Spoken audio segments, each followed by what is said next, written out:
Shalom, orang-orang terbahagia di dunia.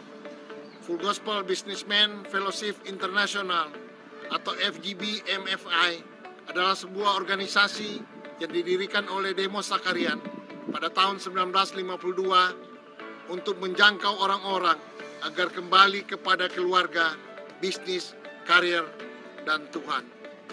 Ladies and gentlemen, nothing could give me greater pleasure than to be able to pay tribute to you, the members of the Full Gospel Businessmen's Fellowship. You have become the largest layman's organization in the world. I want you to know how much we really appreciate you. You're very special because the work that you're doing in the chapter, the testimonies you're giving. I'm Mario Garcia Olvera. I'm the international president of the Full Gospel Businessmen Fellowship International. As a businessman, I have a lot of good things around my life right now. I'm trying to share that with you, and I want to welcome you to the fellowship and ask you to be part of this great fellowship. FGB MFI Indonesia dimulai tahun 1976 dan berkembang hingga berbagai kota di Indonesia dan telah banyak memberkati keluarga. Saya Ardian Kristanto menyambut kedatangan Anda di dalam wadah ini. Anda akan bertemu dengan begitu banyak para pengusaha di Indonesia yang memiliki integritas yang tinggi. Kiranya melalui wadah ini, kehidupan Anda, kehidupan keluarga, bisnis, dan pelayanan Anda bisa menjadi berkat bagi begitu banyak orang yang membutuhkan. Ladies of the Fellowship adalah wadah kaum wanita di bawah naungan FGB MFI. Ayo para FGB men, ajak istrimu untuk bergabung bersama-sama di wadah Ladies of the Fellowship atau LOF. Di wadah ini kita seperti masuk ke dalam sebuah bengkel. Kita di dalam dipoles, diperbaiki, dipulihkan sehingga ketika kita siap untuk pergi, siap untuk melayani, dan siap memberi dampak bagi bangsa dan negara ini. FGB MFI merupakan organisasi yang sangat tepat buat kita semua para pengusaha muda. Baik Anda yang datang dari kalangan profesional maupun entrepreneur, dengan memiliki lebih dari 8.000 member pengusaha di seluruh Indonesia maupun 80.000 para pengusaha member yang tersebar di lebih dari 130 negara di seluruh dunia. Anda dapat memperluas network Anda di dalam dunia bisnis melalui wadah ini. Menampingi perjalanan organisasi ini dengan kesaksian pria-pria dan wanita yang memberikan inspirasi bagi kehidupan masa kini. Di MFI Indonesia berpartner dengan pertama Palang Indonesia mengadakan donor darah secara rutin.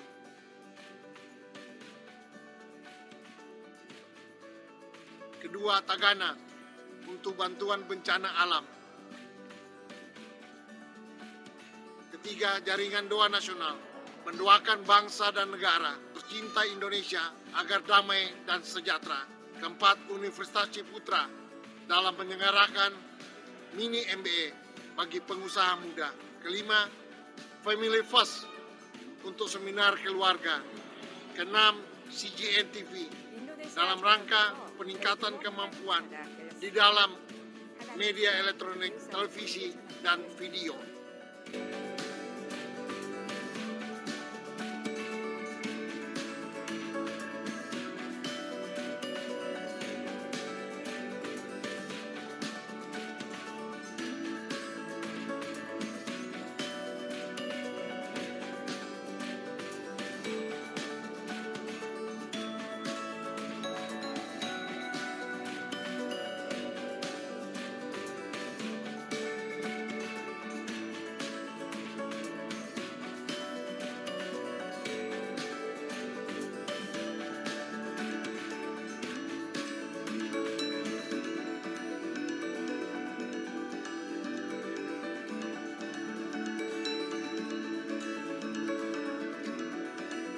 Informasi selengkapnya kunjungi website kami.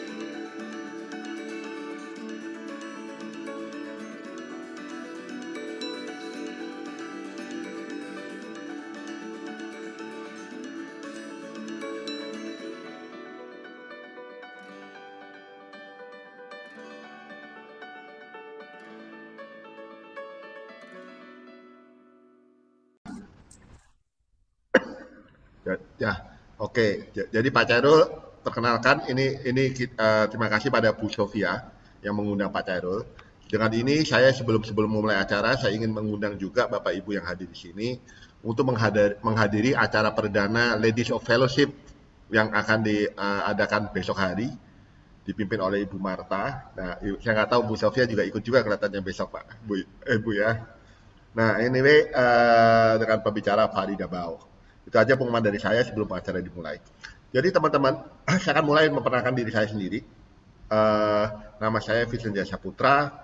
Saya adalah pimpinan di sini Bundaran HI chapter BHI 7, regional DKI 3. Saya sudah sudah menikah dengan anak umur 21 tahun, masih muda sih, relatif masih muda. Dia sudah memasuki tahun ketiga dari kuliahnya, jadi yang ngambil material science. Ya. Nah, dia karena suka sains, suka teknik, anaknya salah saya ini. Nama saya cuma satu, by the way. Nah, jadi sebenarnya teman-teman, saya ingin kesaksian sedikit satu hal.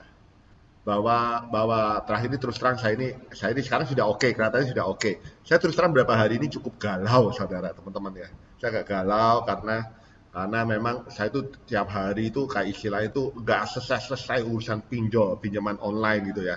Dimana saya adalah juga salah satu pengurus dari asosiasi pinjaman online. Seperti teman-teman tahu bahwa pinjaman online ini menjadi kontroversi yang hebat, ada di televisi, ada di sosial media, ada di mana-mana. Padahal yang saya merasa bahwa ini nih industri pinjaman online ini yang legal ini merasa dirugikan dengan kegiatan-kegiatan yang tidak sepantasnya dari pinjol yang tidak legal gitu, yang tidak bertanggung jawab gitu ya. Karena memang dari teman-teman sebenarnya saya sekedar informasi aja.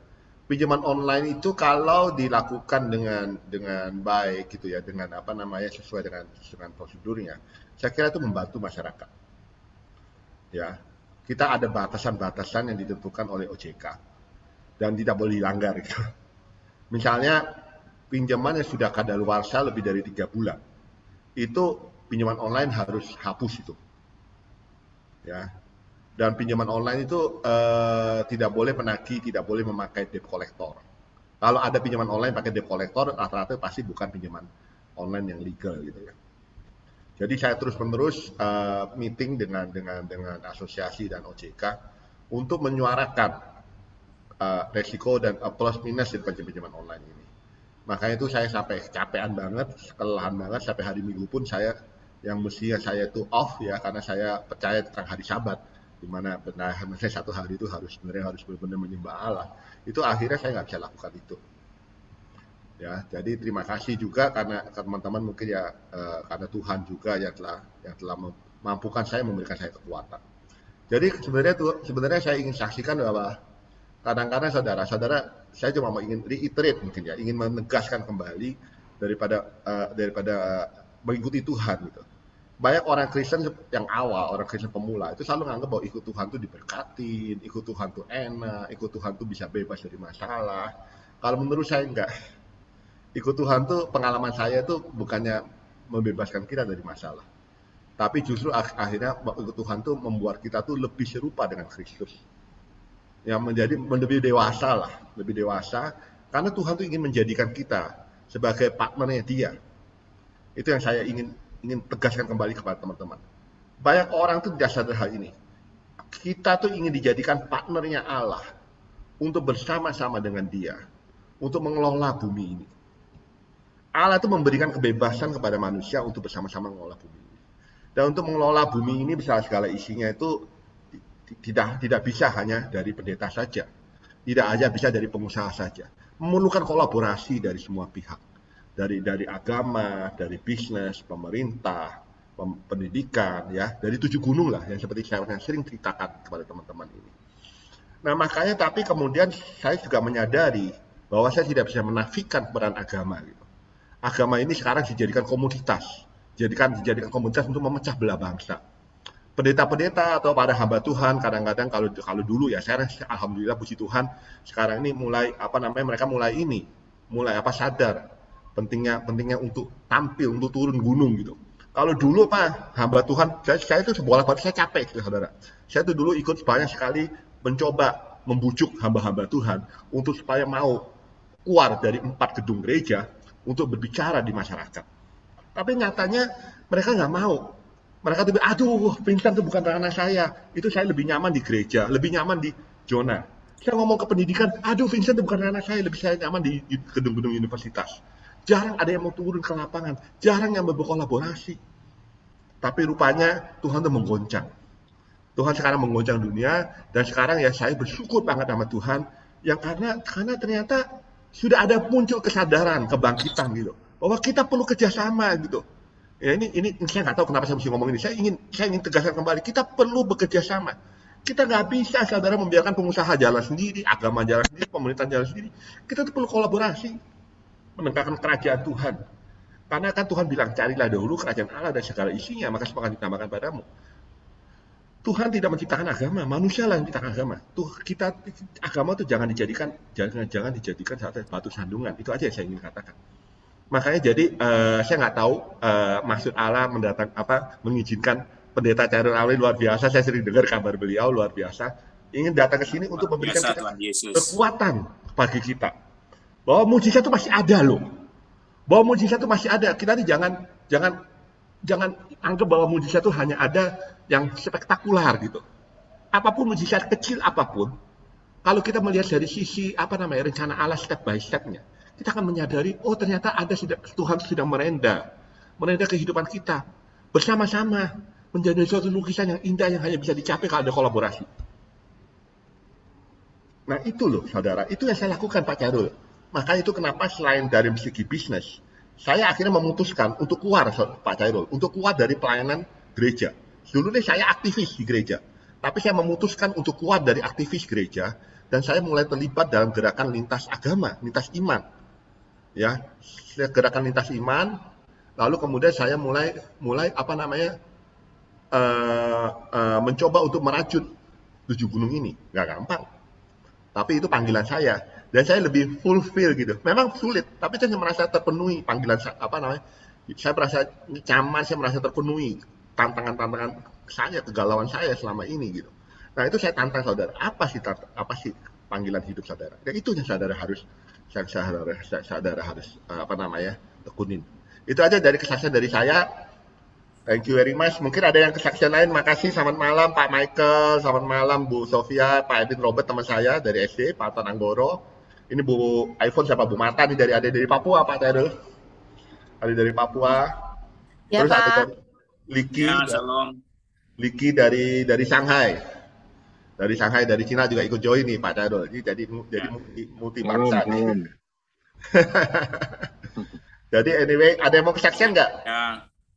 Sebelum saya serahkan ke si Chairul, Pak Chairul.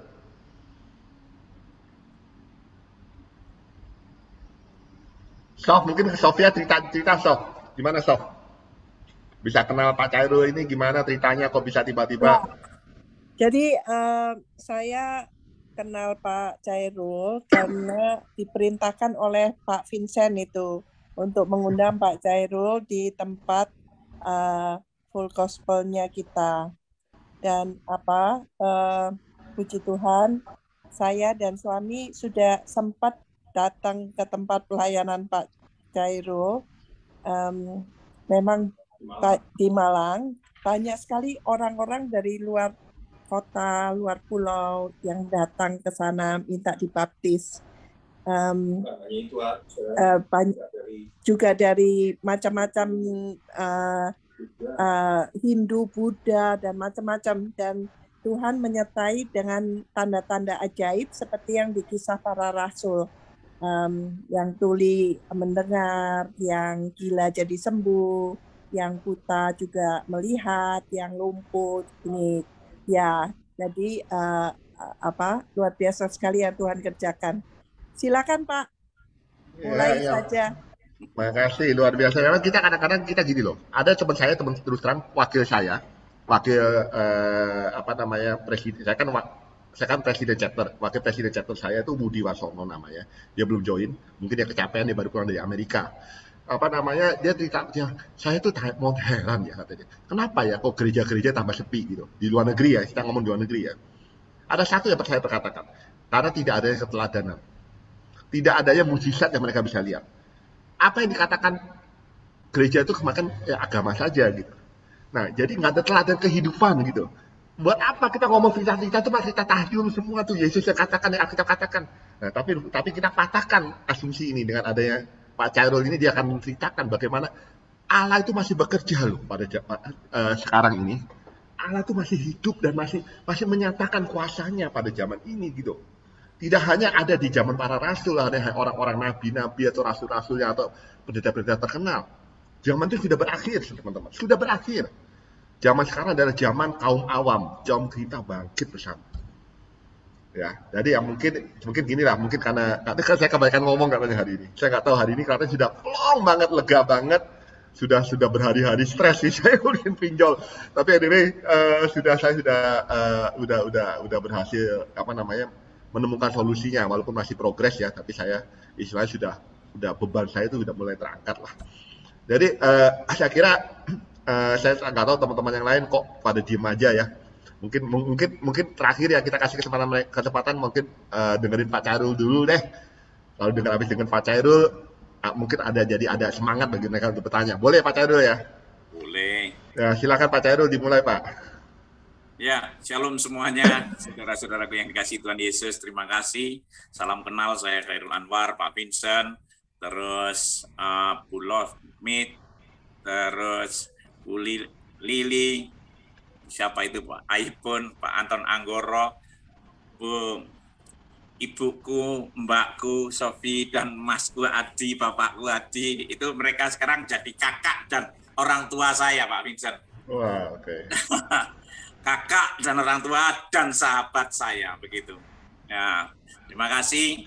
Malam hari ini saya boleh bergabung di sini dengan Pak Mikael Jayadi, dan itu saudara saya Edwin Robert yang ada di Bali itu. Nah, puji Tuhan, oleh anugerah Tuhan kita bisa berkumpul di tempat ini. Saya yakin 2-3 orang berhimpun atas namaku, dia hadir. Tuhan tidak melihat jumlah, tapi Tuhan itu melihat hati kita. Keren. Tuhan Yesus itu keren. Nah, kan nama saya Khairul Anwar. Kalau didengar dari namanya Khairul Anwar kan bukan orang Kristen. Ya kan? Saya dulu nama pujangga Pak, nama pujangga. Dulu itu pujangga. Aku kalau sampai waktuku, ku mau seorang kan merayu tidak juga kau. Aku ini binatang jalang dari kumpulan yang terbuang. Hebat, benar luar biasa. Itu puisi yang saya hidupi waktu itu. Aku ini binatang yang terbuang. Wah, itu jadi saya itu menjiwai karena saya dulu itu orang buangan. Saya tidak punya bapak ibu, saya itu nakal, kejahatan dari A sampai Z sampai A itu semua sudah saya lakukan. Sampai kadang-kadang malam itu berpikir, kejahatan apa yang belum saya lakukan? Semua saya lakukan. Saya paling benci sama orang Kristen. Saya disuruh bunuh, saya disuruh merampok, itu semua hartanya halal. Semuanya halal. Pokoknya kalau di Malang saya dipanggil tembel Arema gitu. Itu orang tahu saya, itu bejatnya orang bejat, rusaknya orang rusak, nakalnya orang nakal. Ya, oleh anugerah Tuhan saya itu bisa seperti ini. Dan saya boleh kenal Yesus, dan saya itu boleh menjadi orang Kristen, bukan orang beragama Kristen.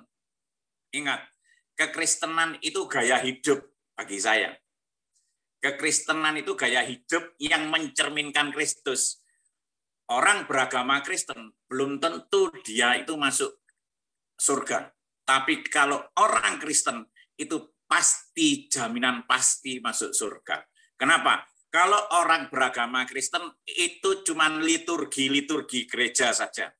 Tapi kalau orang beragama Kristen, orang itu menjadi pengikut Kristus. Kalau menjadi pengikut Kristus, apa yang dilakukan Kristus, kita wajib, hidupnya itu wajib seperti Kristus. Tadi Pak Vincent katakan, kita ini diproses supaya kita itu serupa segambar dengan dia. Kekristenan, bagi saya, itu ngaji kehidupan. Kekristenan, itu bagi saya adalah proses kehidupan yang harus kita taati.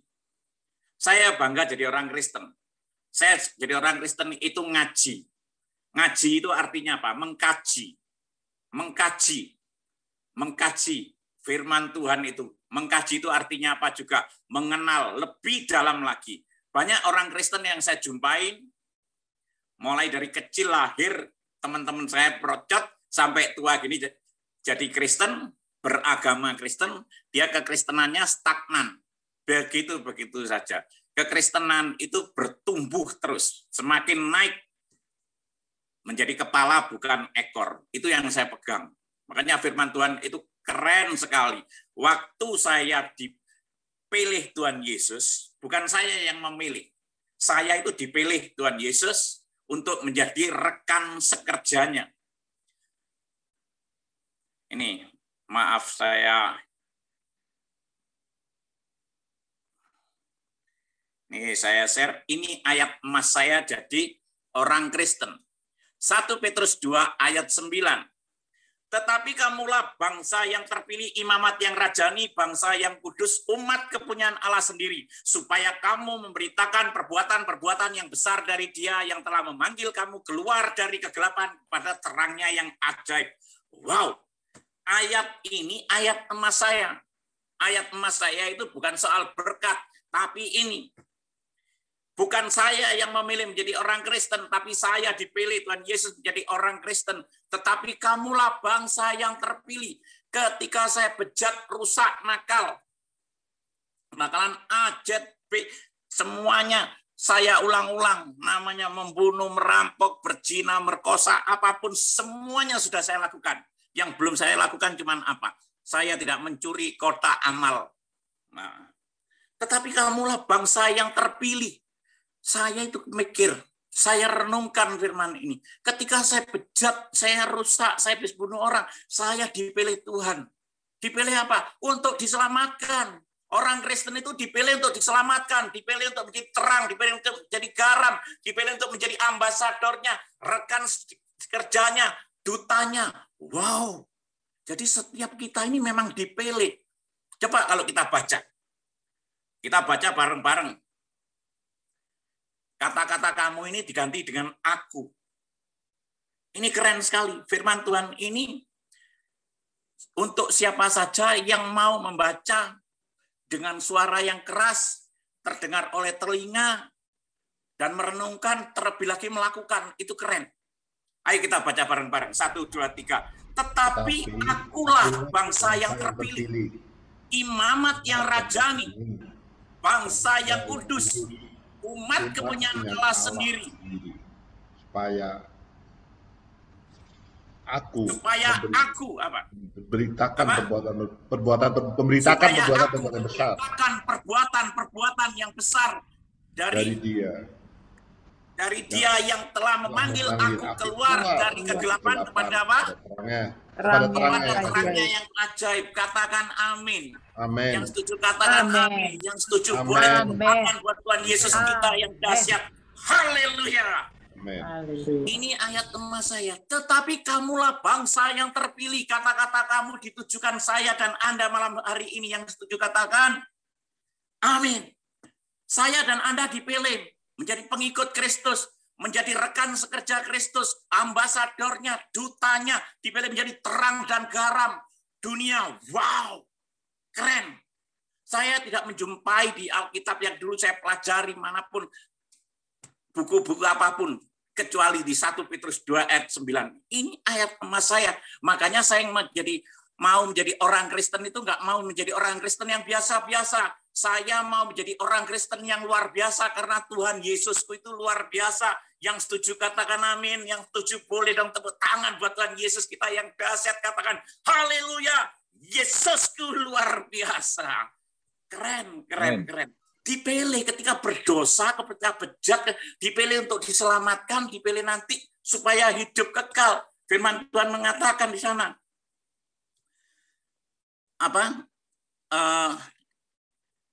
Dia sangat mengasihi dunia sehingga ia menyerahkan anaknya yang tunggal supaya setiap orang yang percaya tidak binasa melainkan beroleh hidup yang kekal. Di sini semua manusia tidak diinginkan binasa, melainkan beroleh hidup yang kekal. Dipilih. Tapi banyak orang Kristen yang tidak tahu bahwa dirinya itu dipilih untuk menjadi dutanya, rekan sekerjanya, ambasadornya. Dipilih ini juga imamat yang rajani. Dipilih mau jadi imam. Imam itu apa? Panutan, contoh, teladan. Waktu saya dulu jadi pemabuk, jadi bandar narkoba, ketika saya mabuk pagi bangun gitu di mobil, saya muntah-muntah, bangun di sebelah saya itu gak taunya gereja, saya lihat orang keluar dari gereja, wih kok enak ya, orang itu pagi-pagi dari gereja, gandengan sama istrinya, anaknya, pakai baju putih, pakai dasi, kok enak ya minggu ke gereja, aku minggu ini kok mabuk ya. Panutan, orang Kristen itu panutan, imamat, contoh, teladan. Kita punya teladan yang luar biasa, yaitu Yesus Kristus. Apa yang Yesus lakukan, kita wajib melakukan. Hukumnya itu wajib melakukan. Imam kita Yesus, kita niru Yesus. Wah, tapi banyak saya jumpai orang Kristen itu bukan menjadi imam, tapi banyak orang Kristen menjadi batu sandungan. Ya kan? Imamat yang rajani sudah menjadi imam, panutan, contoh, teladan, mirrornya Tuhan. Makanya nanti kita diserupakan serupa segambar dengan dia, mirrornya dia. Dan yang rajani masih dikasih otoritas. Kita ini anak-anak raja, pewaris kerajaan surga. Raja itu punya kuasa. Makanya setiap kita orang Kristen itu punya kuasa.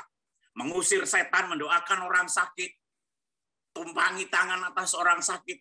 Itu tanda-tanda kalau kita itu menjadi orang Kristen, bukan orang beragama Kristen. Supaya doa kita punya otoritas, kita terjawab semua. Orang Kristen itu dituntut menjadi bangsa yang kudus. Tapi banyak orang Kristen saya jumpain masih ngerokok, mulutnya berkata-kata kotor. Saya dulu penjahat. Rusak dari A sampai Z sampai A, ngerokok, nyabu, apa, keluar kata-kata kotor. Kalau orang Surabaya, orang Malang, misuan. Hari ini kalau dengar orang meso, orang ngerokok, saya itu pilek.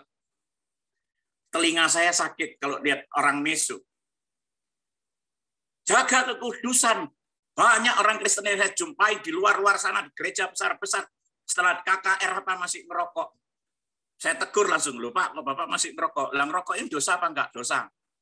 Ada ayatnya, ada. Mana? Ini. Saya bukakan. 1 Korintus 3 ayat 16 dan 17. Tidak tahukah kamu bahwa tubuhmu adalah bait Allah dan bahwa Roh Allah diam di dalam kamu? Jika ada orang yang merusak bait Allah, dia akan aku binasakan, sebab bait Allah adalah kudus dan bait Allah itu ialah kamu. Ada lagi firman-Nya, apa yang keluar dari mulutmu itu juga menajiskan. Merokok, lihat. Keluar. Sudah berapa dosa? Kalau nggak merokok, nggak kepingin nggak dosa, ditelan. Asapnya ditelan. Biar cepat-cepat innalillahi wa inna ilaihi raji'un. Saya bilang begitu. Merusak bait Allah, merokok ada tulisannya, merokok dapat membunuhmu. Tapi banyak orang Kristen masih merokok. Nah kalau merokok dapat membunuhmu, sudah tahu, sudah dibaca. Itu latihan bunuh diri. Kalau bunuh diri itu bisa masuk surga apa enggak? Kan enggak bisa. Harus orang Kristen mutlak menjaga kekudusan. Kuduslah kamu, sebab aku kudus. Tanpa kekudusan tidak ada seorang pun yang bisa melihat Tuhan.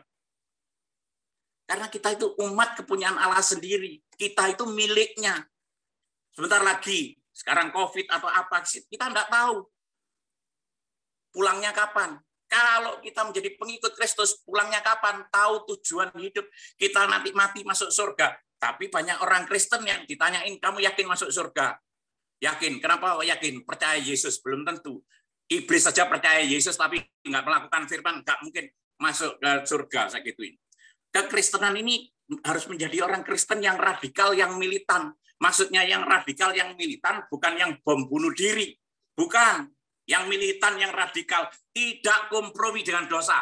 Lakukan firman, renungkan, lakukan firman. Karena kita umat kepunyaan Allah sendiri.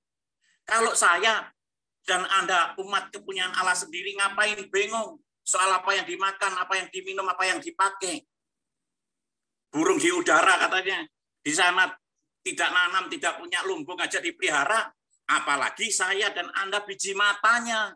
Tuhan Yesus pasti dipelihara. Tuhan Yesus itu keren. Keren. Supaya kamu, saya, dan Anda memberitakan perbuatan-perbuatan yang besar dari Dia yang telah memanggil kamu keluar dari kegelapan kepada terangnya yang ajaib. Wow, ini keren sekali. Gaya hidup orang Kristen seperti full gospel itu menjadi saksi Kristus. FGB man, be strong in the Lord. Be strong in the Lord, FGB man. Keren sekali. Gaya hidup bersaksi. Orang Kristen punya gaya hidup bersaksi. Maaf, bukan bermaksud bermegah diri. Ibu Sofi dan Pak Adi sudah datang ke Malang. Banyak orang bertobat karena apa? Lihat buahnya. Saya yang dulu bejat preman, sekarang ditulis di koran, dulu preman, sekarang panutan. Pertobatan kita harus berbuah. Orang Kristen itu harus berbuah. Orang Kristen itu harus menjadi terang dan garam. Buahnya itu kelihatan. Oh itu loh, tembel itu setelah menjadi orang Kristen sekarang kok seperti ini ya. Kok dia sekarang nggak marah ya? Kok sekarang dia begini ya? Kok perubahan gini? Melalui kesaksian hidup saya dan Anda, nanti banyak jiwa-jiwa yang mau terima Yesus sebagai Tuhan dan Juru Selamat. Boleh tepuk tanganmu buat Tuhan Yesus kita yang dahsyat, katakan haleluya. Nah, saya dulu itu orang bejat, orang rusak, orang nakal. Mulai kecil saya itu dibuang oleh orang tua saya. Mulai kecil saya dibuang oleh orang tua saya, lihat ini. Dibuang oleh orang tua saya. Mulai umur 8 bulan saya dibuang oleh orang tua saya. Sampai hari ini saya tidak pernah ketemu dengan orang tua saya. Ini ibu angkat saya. Ini ibu angkat saya. Umur 8 bulan saya dibuang. Terus kelas 5 SD saya tahu kalau itu bukan ibu angkat ibu kandung dan bapak kandung saya menjadi rusak nakal ini kelas 5 SD. Semenjak saya selesai sunat, saya nakal SD enggak naik 2 tahun, SMP enggak naik 2 tahun. Saya sering dipukulin. Terus saya dipukulin, saya lari ketemu pelacur. Di pelacur itu saya mendapatkan kasih karena di rumah saya tidak pernah mendapatkan kasih. Walaupun orang tua saya kaya banyak duitnya, di daerah saya ini tahu semua, orang tua saya itu paling kaya di daerah saya ini. Uangnya itu sampai lengket-lengket, sampai jamuran. Tapi saya tidak pernah dipeluk, saya tidak pernah dikasih-kasih. Cuman saya dikasih uang, sering dipukulin, dan bapak saya selingkuh, ibu saya selingkuh. Mereka kalau duduk bertiga sering berantem, dan sering berantem saya sering dipukulin. Saya buat pelampiasan, diajar. Saya enggak tahu apa-apa, diajar. Pokoknya salah sedikit, saya diajar, salah sedikit. Akhirnya kelas 5 SD saya minggat, ketemu pelacur, dan pelacur itu ngomong, itu memang bukan bapakmu sendiri, itu bukan orang tuamu sendiri. Ini loh, kamu anaknya Pak Legimin, ibumu namanya Juaria Lubis, kamu itu ibumu orang Sumatera, bapakmu itu orang Malang, masih keturunan Madura. Sudah, saya langsung berontak, saya minggat, saya nakal, mulai saya ngerokok, mulai saya mabuk, mulai saya kenal ganja, mulai pil koplo, mulai saya berzina, tidur dengan pelacur itu. SD akhirnya nggak naik 2 tahun, kelas 5, SMP nggak naik 2 tahun. Akhirnya saya ini lihat SMP, wajah saya sudah nakal. Yang dulu ini ganteng, yang SD ganteng, SMP sudah jelek gini. Karena apa? Kalau orang kehilangan kemuliaan Allah, itu orang yang berdosa kehilangan kemuliaan Allah, wajahnya itu berubah. Langsung saya itu jadi pembalap jalanan. Saya mulai tahun 80 ini saya sering menang balap. Menang balap itu saya buat main pelacur, berjudi, narkoba, main perempuan. Wes pokoknya hancur, hidup saya itu hancur. Balap kemana-mana menang. Saya pergi ke tempatnya dukun, kiai, orang pinter, ke kuburan, ke hutan, badan saya diisi keris, diisi paku, peluru, apa semua saya masukkan, besi kuning, kul buntet, apa saya masukkan ke tubuh saya cari keselamatan, supaya saya balap itu menang. Setiap balap menang itu saya pakai mabuk. Akhirnya ketika saya jadi pembalap menangan, saya nikah dengan anaknya orang paling kaya di Malang waktu itu. Menang, punya anaknya paling kaya di Malang, hidup saya banyak duitnya, tapi saya tidak dapat damai sejahtera. Kaya banyak duitnya, sama istri saya tengkar terus. Padahal saya itu Di Malang ada pompa bensin, bisnis perumahan sama istri saya. Tapi saya di rumah tangga tidak menemukan damai sejahtera. Saya mabuk, istri saya mabuk, saya ke diskotik, istri saya ikut ke diskotik, akhirnya saya cerai. Saya jadi bandar narkoba, menghalalkan segala cara. Jadi bandar narkoba, menghalalkan segala cara. Ketika saya menghalalkan segala cara, firman Tuhan mengatakan, barang siapa yang ingin lekas kaya, dia mendatangkan hukuman. Akhirnya benar, saya masuk penjara. Nah, di penjara sana saya menjadi imam hari Jumat, lihat pakai kopiah putih. Dan sekarang dipilih Tuhan Yesus untuk menjadi imam hari Minggu. Boleh tepuk tangan buat Tuhan Yesus gitu yang dahsyat. Kalau Jumat itu kematian Tuhan Yesus, Minggu itu kebangkitan Tuhan Yesus, Minggu bangkit, hidup bersama Yesus, melakukan perkara-perkara yang besar bersama Tuhan Yesus. Haleluya. Nah, ini. Akhirnya di dalam penjara saya nggak tambah diam, saya tambah bejat, tambah rusak. Karena apa? Kumpulannya penjahat semua. Keluar dari penjara kayak hantu, lihat. Mata saya dijulukin di penjara itu orang yang sadis. Di penjara kalau ada orang salah, nggak bayar utang, atau dia pemerkosaan, penipu uang, itu di dalam penjara saya hajar sampai mau mati-mati. Maaf, ya seperti Muhammad KC itu. Makanya ketika Muhammad KC kemarin itu ditangkap, saya itu doa, saya kelihatan Muhammad KC diajar seperti itu. Langsung saya telepon Pak Yusuf Manupulu, saya telepon Paul Sang, saya telepon Abi, ngomong, Paul, itu diajar itu. Enggak, Pak, enggak, itu di Mabes nggak mungkin diajar. Diajar, saya ngomong gitu. Ya akhirnya diajar. Di penjara itu hukum rimba. Keluar dari penjara karena saya di dalam penjara bisa bikin sendiri. Ekstasi, ngeracik sabu, bisa keluar dari penjara, saya tambah kaya. Nggak tambah miskin, tambah kaya. Ketika saya tambah kaya, hidup saya foya-foya terus sampai istri 13. Bule, ngerasain Jepang semua, wes pokoknya nakal, bejat.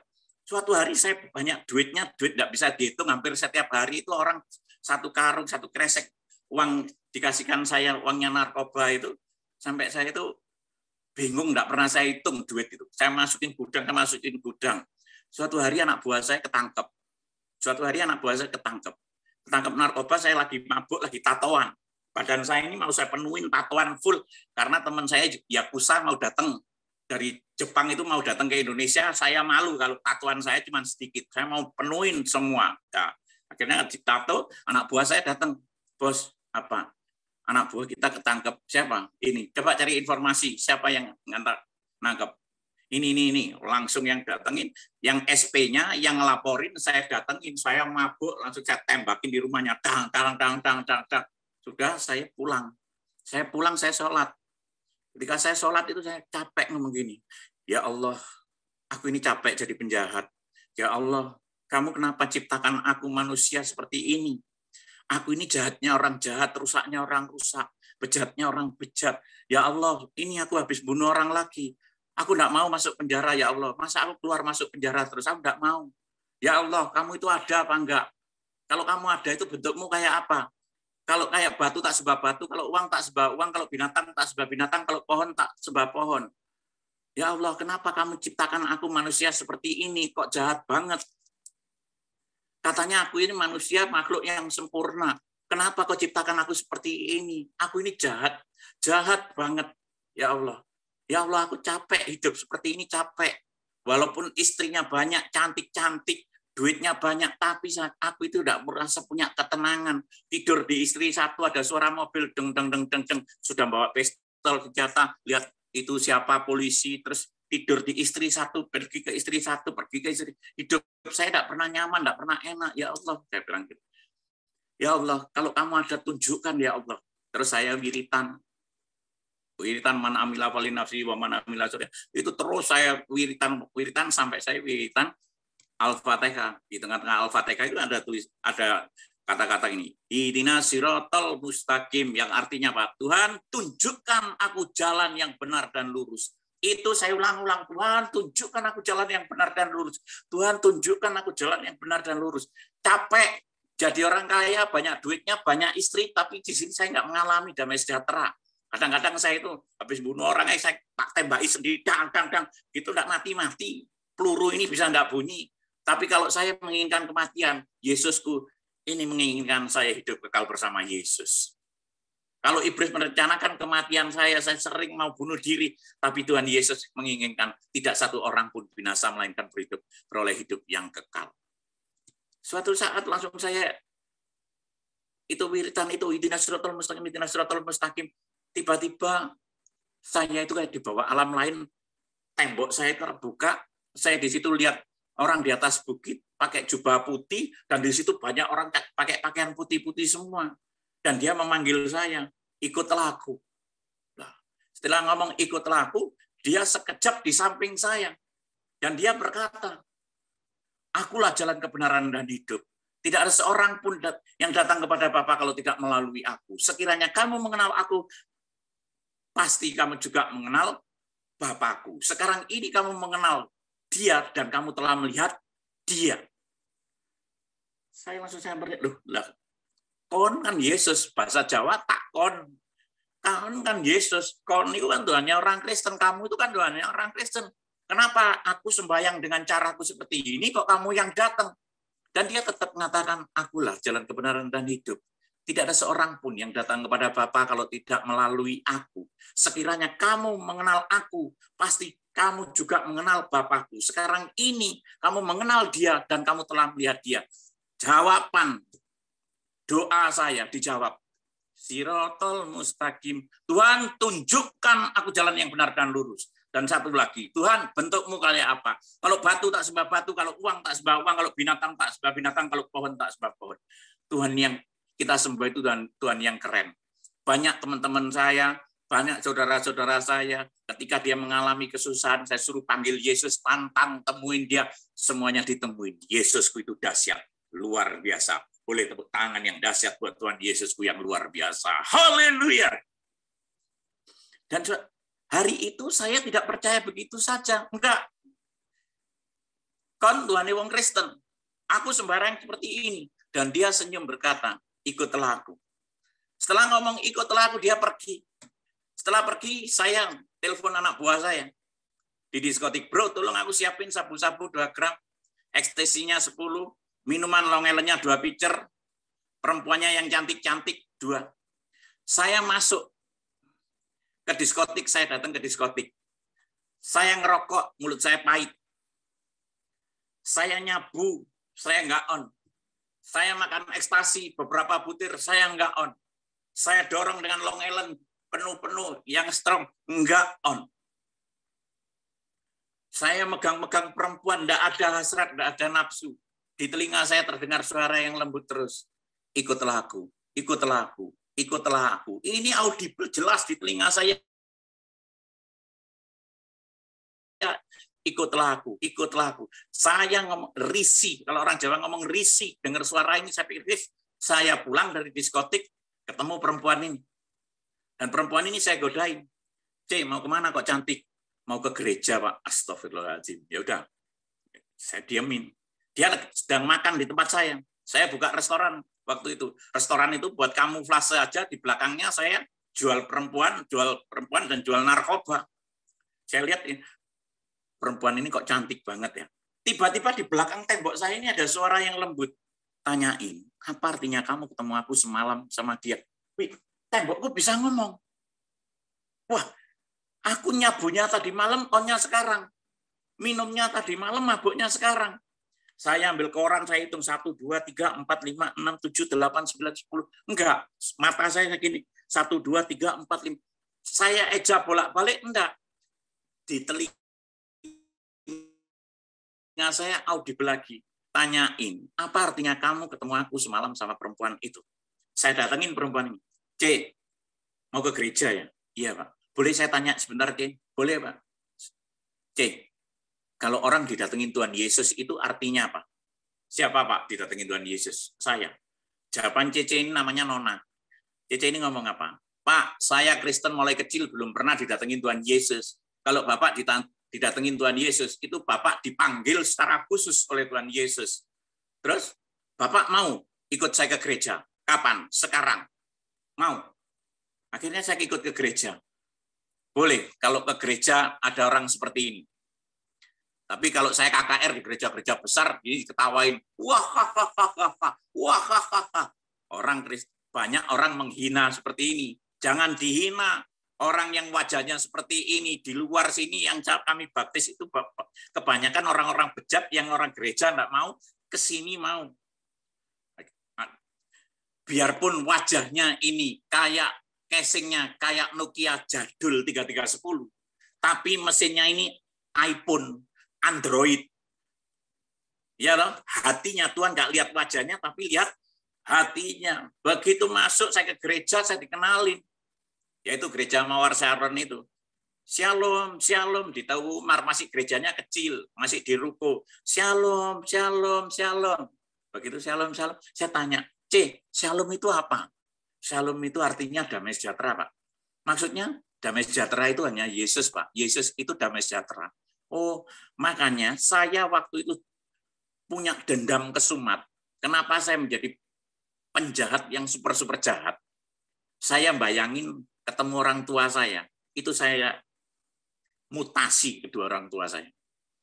Saya mutilasi semua. Saya bayangin, saya hajar, karena saya sudah dibuang, karena saya tidak terima. Tiba-tiba saya itu ketika dengar shalom, hati saya yang panas itu kayak disiram air es di sini. Enak ya, shalom-shalomnya.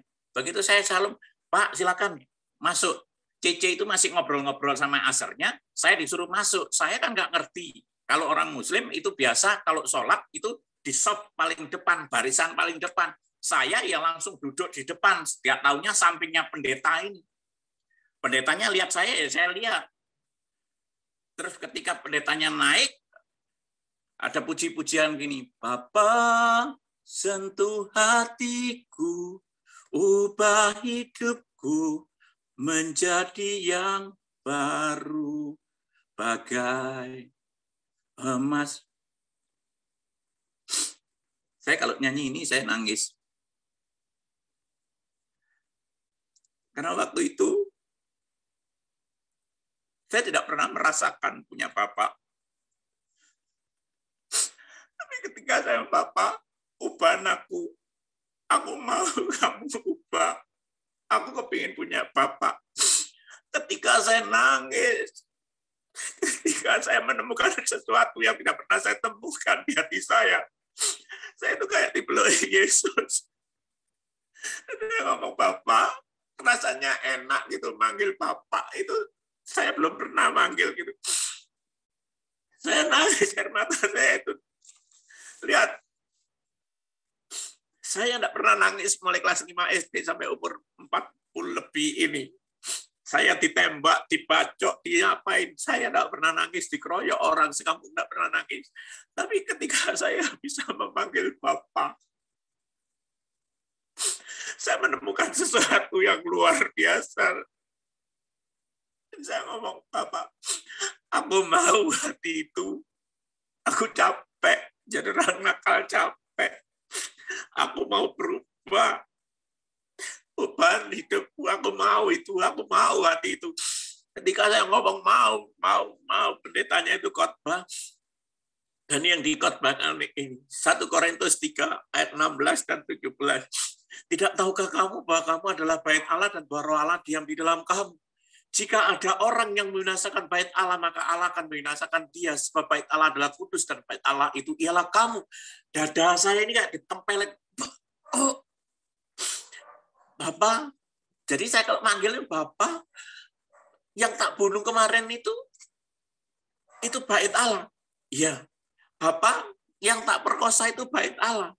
Iya.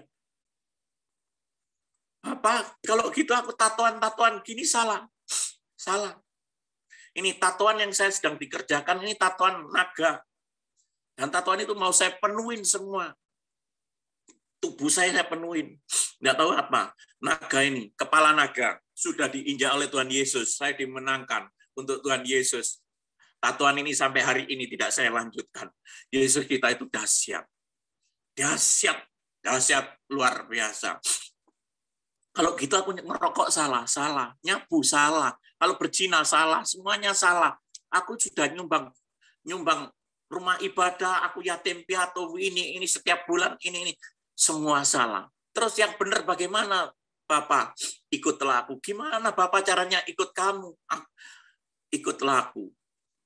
Langsung saya itu nangis sampai mau selesai ibadah, nangis saya didatengin hamba Tuhan ini. Hamba Tuhan ini namanya Pak Acong serta istrinya. Tiba-tiba nyamperin saya, doakan saya. Doanya itu pas sesuai dengan keinginan saya. Bahwa saya itu kepingin tobat nasuha. Tobat yang menyerahkan hidupnya untuk Tuhan. Capek, hidup saya capek. Banyak duitnya, banyak istrinya, banyak apa semua. Tapi saya tidak menemukan damai sejahtera. Capek. Tapi pas didoakan, pas sesuai dengan keinginan saya. Doanya, Bapak, ini anakmu datang kepadamu dan mau menyerahkan hidupnya untuk engkau. Wah, saya tambah nangis, tambah hancur hati saya itu nangis. Ya Bapak, cuman saya itu punya Bapak. Waduh, rasanya saya itu senang nangis, berkecamuk gimana saya dipeluk Yesus dari belakang. Rasanya saya nggak mau, kepingin dilepaskan. Setelah didoakan ini, ada pujian ini. Tak terbatas kuasa-Mu Tuhan, semua dapat Kau lakukan. Apa yang kelihatan mustahil bagiku, itu sangat mungkin bagimu. Di saat ku tak percaya kuasa-Mu yang sempurna, ketika ku percaya mujizat itu nyata. Saya tidak ada yang kenal, langsung saya berdiri di depan itu, saya teriak, Bapak, kalau memang ada mujizat-Mu itu nyata, ubah hidupku. Mulai dari hal yang sepele, rokok, keluar kata-kata kotor, berzina, membunuh, narkoba, ubah aku mau menjadi ikut Kamu. Saya nangis lah itu, saya sujud Tuhan. Dan satu lagi permintaanku, kalau memang mujizat-Mu itu ada, aku mau jadi pengikut-Mu. Aku mau ikut Engkau. Aku tadi malam habis bunuh orang, gimana aku nggak masuk penjara. Saya pulang. Habis didoakan dan nangis, saya pulang. Sama perempuan ini. Baru di parkiran, saya ditelepon papi saya. Papi saya itu bos narkoba saya. Sangat sayang sama saya. Saya anak kesayangan. Makanya saya itu setia sama papi saya. Suruh bunuh, suruh apa. Papi saya telepon. Bro, di mana kamu? Denpasar, Pi. Cepat kamu pulang. Apa, Pi? Orang yang kamu bunuh tadi malam nggak mati. Puji Tuhan, haleluya. Lu kok puji Tuhan, haleluya. Papi saya ini orang Kristen. Tapi tidak melakukan firman, kalungnya salib besar. Lu kok puji Tuhan, haleluya. Ayo didatengin lagi, dibunuh. Jangan, Pi. Aku ini tadi harus berdoa, Pi. Langsung saya matikan, saya ngomong sama perempuan ini. C, orang yang aku bunuh tadi malam tidak mati, C. Tembakanku meleset, C. Mobilnya itu sudah lobang, semua saya tembakin itu meleset. Itu kalau nggak campur tangan Tuhan, ya Tuhan memang mau menyelamatkan saya. Langsung saya matikan, C, orang yang tak bunuh tadi malam tak mati, C. Pak, doa Bapak dijawab. Pak, Bapak dapat mujizat. Pak, apa Bapak hari Minggu mau ikut saya ke gereja? Hari Jumat ini ada doa mujizat di Mawar Sharon. Minggu, biasanya Sabtu malam Minggu, saya sudah berzina, saya sudah nyabu, saya sudah narkoba, saya sudah berantem di diskotik, pokoknya saya amat sangat liar. Tapi begitu saya diajak ke gereja, saya nangis-nangis. Saya itu antusias sekali ke gereja. Sabtu malam Minggu saya ditelepon anak buah saya, bos, ini duitnya tak kirim kemana, udah bawaan aja. Bos, barangnya habis, udah bawaan semua. Bos, ada cewek cantik, udah aku nggak mau, bawaan semua. Bos, setorannya ini bawaan semua. Saya rasanya lihat duit, lihat harta, lihat perempuan itu rasanya nek semua. Saya kepingin cepat-cepat hari Minggu dan saya itu kepingin cepat-cepat ke gereja ketemu Tuhan Yesus. Malam Minggu saya bingung, tidur sebentar bangun, jangan sampai saya itu ketinggalan mau ke gereja nyebut perempuan ini. Besok mau pakai baju apa, pakai sepatu apa, pakai celana apa, bingung malam setrika apa. Akhirnya saya tidur sebentar bangun, 5:30 saya itu mau berangkat ke gereja, saya ditelepon pacar saya. Itu pacar saya bule, tapi bule pinter bahasa Indonesia di Bali. Bulenya ngomong gini, "Hey Beb, morning. Aku ini sudah mabuk mulai tadi malam nungguin kamu kok gak datang-datang. Sorry, aku gak mau datang lagi ke diskotik. Aku mau ke gereja." Apa? Apa kamu bilang? Aku mau ke gereja. Hei, Ilung. Kayak kalau bule kan nggak bisa memanggil saya Khairul Anwar atau Tempel. Nama saya Ilung, nama samaran. Hei, Ilung, kamu tahu? Kamu bukan orang Kristen, kamu orang Muslim? Ya. Kamu namanya Khairul Anwar? Ya, aku tahu. Kenapa? Kenapa kamu pagi-pagi ke gereja? Apa kamu mau ngebom gereja? Enggak, aku nggak mau ngebom gereja. Terus? Kenapa? Ya, boleh aku cerita sama kamu? Oke. Saya cerita bla bla bla bla bla. Wow, itu miracle, itu mujizat. Ya, aku tahu itu miracle, itu mujizat. Oke, kamu pulang gereja jam berapa? Berangkat aja belum kok kamu tanya pulangnya. Oke. Nanti kalau kamu pulang gereja, jemput aku nanti mau bercinta dengan kamu. Dan saya ngomong, oke. Begitu saya ngomong oke, itu saya buka celah. Saya jemput perempuan ini. Saya jemput perempuan ini, namanya Nona ini, saya jemput aja ke gereja. Saya di gereja langsung nggak berani duduk di depan. Karena apa?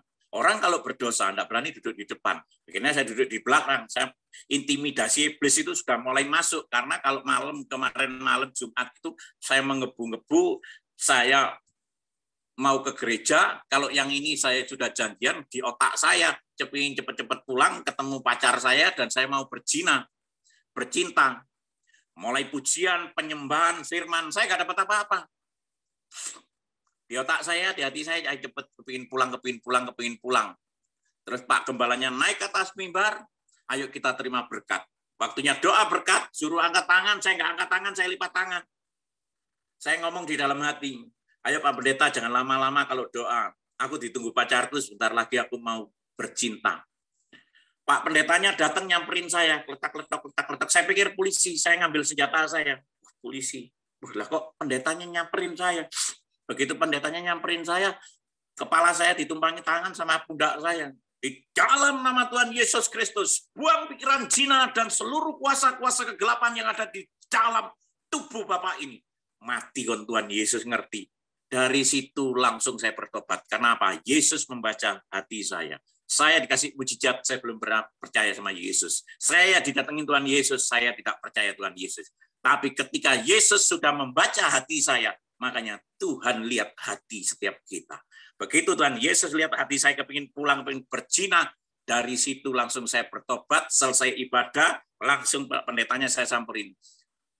Lari. Pendetanya kalau ngomong kenceng sekali, saya waktu ditengking itu langsung, Pak, kenalkan nama saya Khairul Anwar, saya dipanggil Tempel Arema, dipanggil Tempel Edan, saya bejatnya orang bejat, nakalnya orang nakal, rusaknya orang rusak. Ya benar Pak, tadi saya itu memang kepingin cepat-cepat pulang, saya ketemu pacar saya dan saya mau berzina dengan pacar saya. Dan benar di isi badan saya ini banyak isi-isinya. Pak, hari ini saya mau bertobat, percaya Yesus adalah Tuhan dan Juru Selamat pribadi saya mau dibaptis.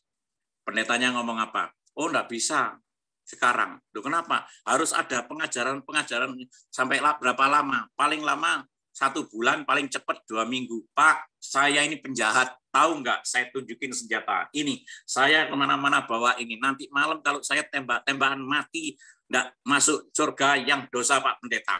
Akhirnya mungkin Pak Pendetanya takut atau bagaimana, akhirnya saya dibaptis.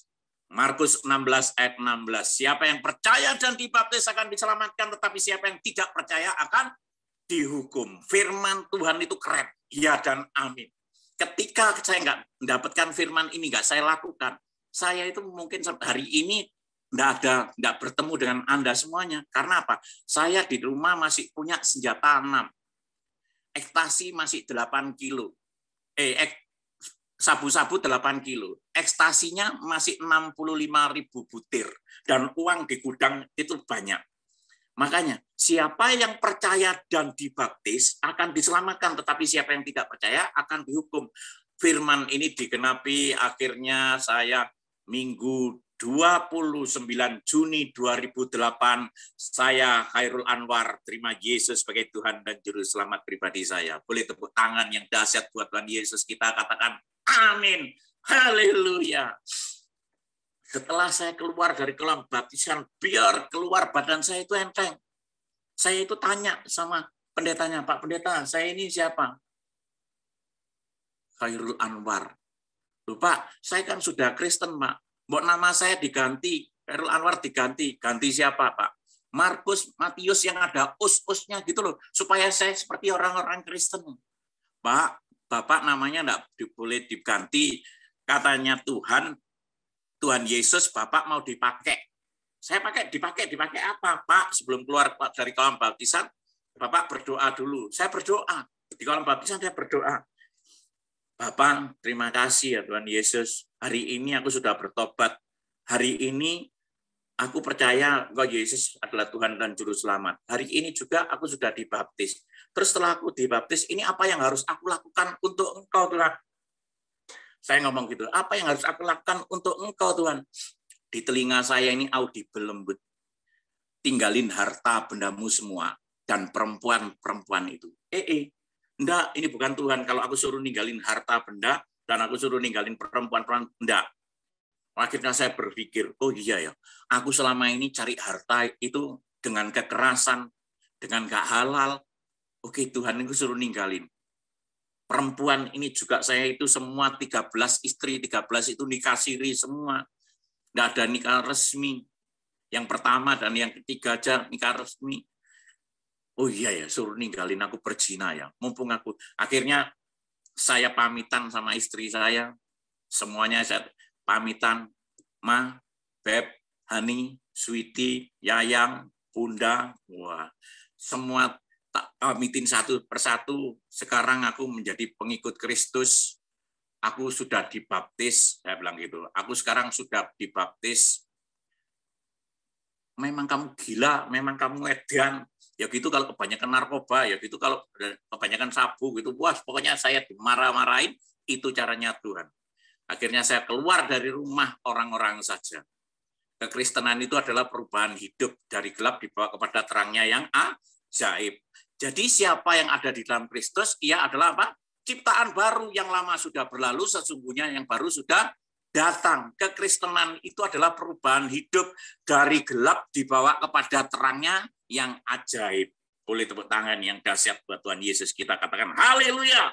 Kekristenan adalah perubahan hidup dari gelap dibawa kepada terangnya yang ajaib.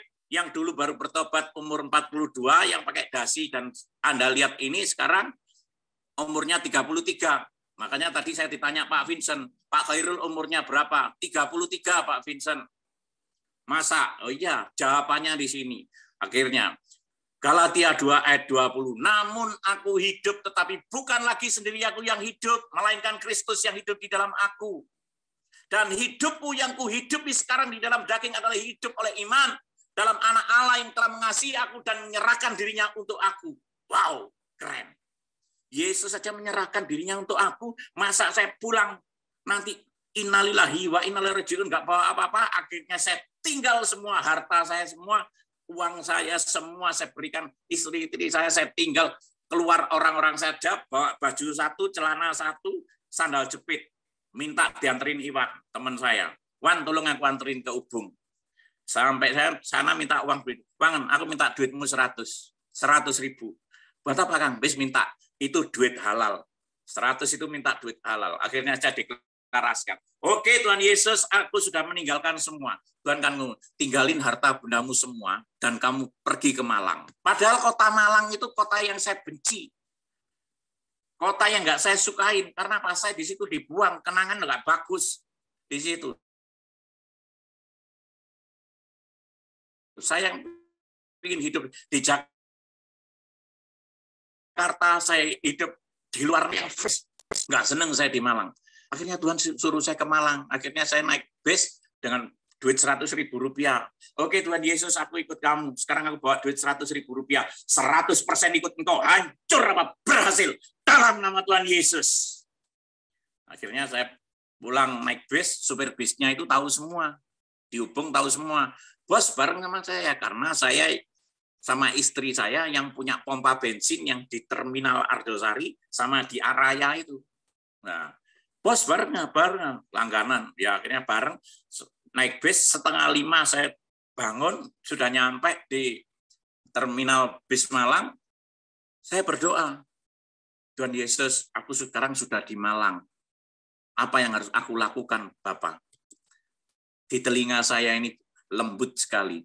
Jual bakso sama mie. Jual bakso sama mie? Tuhan, ya gak mungkin aku jual bakso sama mie. Aku ini orang kaya, aku ini soge. Aku ini balik sama istriku, aku punya perumahan, aku punya pompa bensin. Teman-temanku kaya semua, aku utang pinjem semuanya. Dan aku bisa guru motocross, aku pinter bengkel, aku pinter kerja semuanya. Enggak, masa aku disuruh jualan bakso. Memang ketika menjadi pengikut Kristus, kita sangkal diri pikul salib setiap hari. Kekristenan bukan bos, tapi kekristenan adalah jongos. Akhirnya saya mau. Jual bakso gimana, Tuhan? Uangnya Rp100.000, Tuhan. Mata saya dituntun, di sana ada meja nganggur. Ini mejanya siapa? Pinjem. Saya enggak punya rumah, enggak punya siapa-siapa. Saya numpang di rumahnya orang. Ini mejanya siapa? Enggak dipakai. Enggak, mau dipakai apa? Cik, tak pinjem. Tak betulin ini. Ada orang jualan bakso, saya panggil. TikTok dia. So bakso, sini kamu. Apa? Pinjem mangkoknya 4, sendok garpunya 4. Peralatan semua pinjem, sendok garpu, piring apa semua, kompor semua peralatan pinjem. Pancinya panci yang jelek, wajannya jelek, kompornya jelek, jualan bakso. Terus etalasenya itu saya nemu bekasnya buka rokok LE, saya cuci. Terus saya ngomong, Tuhan Yesus udah selesai semua, terus aku harus bagaimana? Dituntun kamu pergi ke pasar. Ke pasar, saya itu punya rekan jualan bakso. Kok Ginfang? Ya, Mas tempel apa? Aku punya duit Rp100.000 ini. Gimana ya aku jualan baksomu ya? 100.000. Udah dapat berapa? Kamu jual berapa? Aku jual 250-an lah, sama gorengnya 100. Baksoku itu 1000-an. Kamu enggak nutut, kamu itu harus kamu bikin sendiri di sana loh. Kamu cari out di sana, minta diajari di sana di Wetan Pasar. Akhirnya saya pergi ke sana di Wetan Pasar. Om, aku punya duit Rp100.000 ini, bisa nggak jual bakso sama mie? Oh, tak atur no, Pak. Diatur no. Ini gilingan apa? Daging separuh, setengah kilo mie gini-gini. Akhirnya, Pak, nanti kalau bikin air panas digini-giniin, baksonya bumbunya gini-gini. Bisa apa enggak? Bisa. Saya itu cuma berpikir gini, jangan sampai saya itu nanti ketemu teman-teman saya di Malang. Malu harga diri saya di mana. Ketika menjadi pengikut Kristus, kita sudah lupa malu. Kita sudah nggak punya harga diri lagi. Bener, ketika saya khawatir gitu ketemu teman-teman saya perempuan, saya ketemu teman, hei Mas Tembel katanya. Wah, mati kan ketemu. Mas Tembel, ngapain kok seperti ini? Lihat saya hancur-hancuran. Maaf Mbak, saya bukan Mas Tembel, saya Khairul Anwar. Saya sampai ditampar. Wah, kamu itu macam-macam. Maaf Mbak, salah orang, maaf. Saya pergi, biasanya tas saya ini merek semua, sepatu, cincin itu merek semua. Sekarang menjadi pengikut Kristus, bawa tas kresek merah, tas plastik merah, daun bawang, sawi, baunya enggak enak. Biasanya tasnya merek semua, kalau nggak merek, cincin saya nggak klip ini, nggak bisa. Tapi ketika menjadi pengikut Kristus, baju 1-3 hari nggak ganti, 4 hari nggak ganti, tas kresek merah, kulaan bakso, wah hancur. Memang Tuhan Yesus itu keren, harus dihancurkan seperti itu. Akhirnya saya jualan bakso, bikin pentol itu nggak bisa bulat-bulat, lonjong gini, kayak pinang, besar kecil, wah. Semua orang di Malang itu kan banyak yang tahu saya. Itu lihat itu, Tembel itu, Khairul itu, lihat yang dulu kaya, yang dulu rusak, itu sering keluar masuk penjara, sekarang gila, yang istrinya banyak, sekarang gila. Lihat kebanyakan korban gila, edan jualan bakso. Saya dikatain edan jual bakso, sampai saya itu nangis, terus air mata saya nangis. Saya goreng itu nggak bisa goreng bagus, goreng hangus gitu, wah hitam gitu, saya nangis terus. Tuhan, aku enggak tahu bumbunya bagaimana, pokoknya aku kan jual bakso ini kamu suruh. Saya sambil ngomong-ngomong sama ke atas, kan kamu suruh ya Tuhan. Wah, benar firman Tuhan mengatakan. Tuhan menyinari engkau dengan wajahnya, memberi kasih karunia, memberkati. Wah, itu langsung saya cepat bikin bakso. Wah, langsung tangan saya bisa cepat bikin bakso, goreng biar bumbunya itu lupa. Wah, bumbunya lupa. Tuhan Yesus, bumbunya lupa. Saya ngomong gitu. Tuhan Yesus, bumbunya lupa. Enggak tahu pokoknya kamu ya. Saya masukin garam apa dalam nama Yesus, dalam nama Yesus, dalam nama Yesus. Orang ngatain saya edan-edan, akhirnya bakso saya kasih merek bakso Cuimi Edan. Nah, boleh tepuk tangan buat Tuhan Yesus kita yang dahsyat. Nah, akhirnya tangan yang biasa bunuh orang, nyiksa orang, sekarang dirubah menjadi saluran berkat. Sekarang pinter masak bakso dan cuimi. Cuimi baksonya ini Hauje Sencin Ping. Nah, nanti boleh Anda makan di sini. Kemarin Bu Sofi, Mas Adi, Bapakku, Mas Adi, dan Ibuku, Bu Sofi belum merasakan bakso ini. Wah, ini Hauje Sencin Ping. Tangan yang sudah diubahkan oleh Tuhan sekarang masak ini enak sekali. Gitu. Orang ngomong 100.000 rupiah nggak bisa bikin bakso, tapi firman Tuhan mengatakan Allahku akan memenuhi segala keperluanmu menurut kekayaan dan kemuliaannya dalam Kristus Yesus. Wow, keren. Pertama, ini yang pertama saya buka bakso di pinggir jalan, dikatain edan ya ini. Sampai kursi itu saya gergaji sendiri, bikin sendiri, dikatain edan. Saya gitu nggak bisa marah, kan. Kalau dulu orang ngatain saya edan, wah saya cincang. Tapi begitu saya sekarang dikatain edan saya itu cuma bisa senyum. Tuhan, aku kan nggak edan ya. Memang ketika ikut Yesus harus edan, harus gila, tergila-gila sama Tuhan Yesus karena Tuhan Yesus terlebih dahulu tergila-gila sama saya. Haleluya. Ini yang pertama, kedua, ketiga. Terus akhirnya setahun itu saya punya 14 cabang. Di Jakarta, di Jawa Tengah, ini di Sulawesi, di Makassar, di Maros, di Madiun, di Jogja, ini di Kalimantan, ini juga di Kalimantan. Tapi jangan dilihat berkatnya saja. Tadi Pak Vincent kan ngomong, tetapi carilah dahulu kerajaan Allah dan kebenarannya, maka semuanya itu akan ditambahkan. Tetapi carilah dahulu kerajaan Allah dan kebenarannya, maka semuanya itu akan ditambahkan. Ini keren.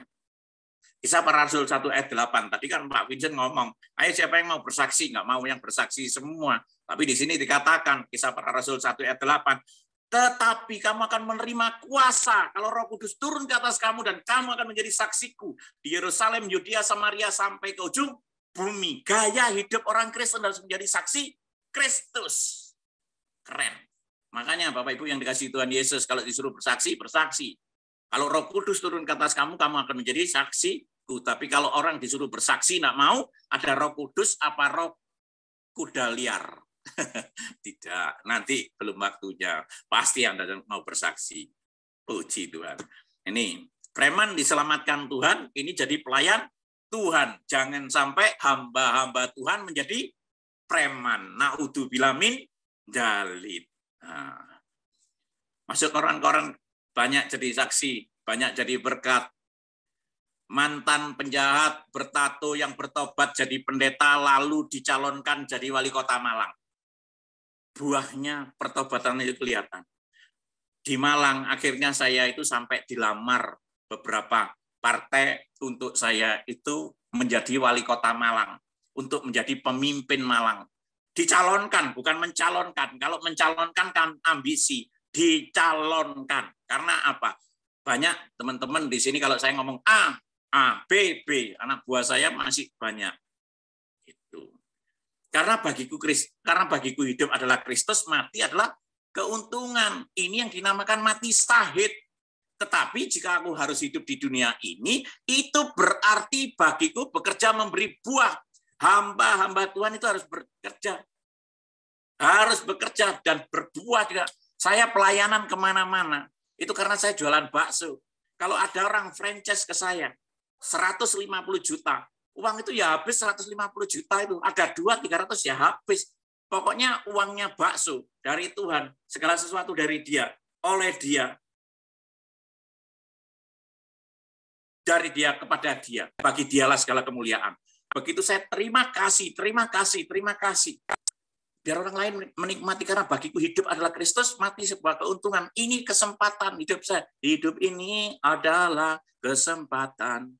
Hidup ini untuk melayani Tuhan.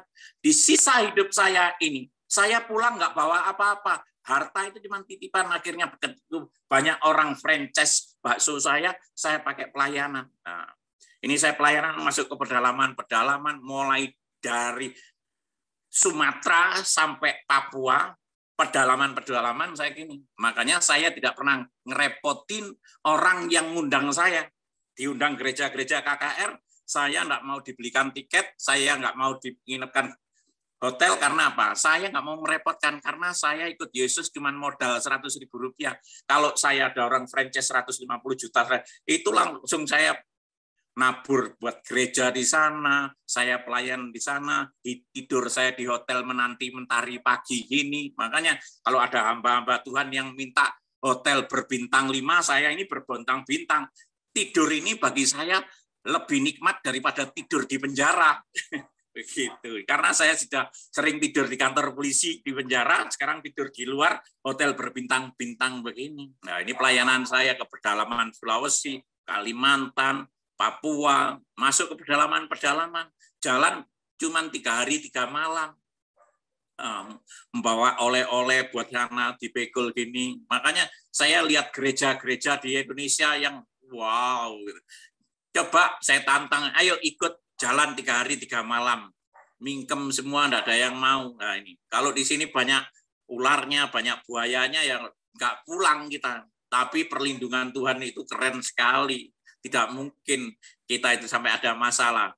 Ya, masuk hutan, keluar hutan. Makanya ini tim saya, ada Coach Juan, ada Ko Alek. Ini yang saya kalau pelayanan enggak pernah bawa duitnya saya taruh. Ko Alek, Coach Juan, kamu sing minute, aku nggak tahu. Aku nggak pernah memikirkan uang. Ya ini tiba-tiba, Mas Bro, apa? Ini dibelikan, ini tadi tak belikan meja, kursi, ini bikin pintu, bikin anu. Ya, bikin. Wong ini titipan semua. Sampai saya itu keluar dari hutan nih, kadang-kadang sampai saya lapar. Kolek, aku minta duitnya 20.000, aku pingin soto itu. Habis. Saya langsung diem. Tuhan Yesus, duitku habis. Aku kepingin soto itu, Tuhan. Saya ngomong gitu, Tuhan aku kepingin soto. Saya sampai tidur, kelaparan sampai tidur.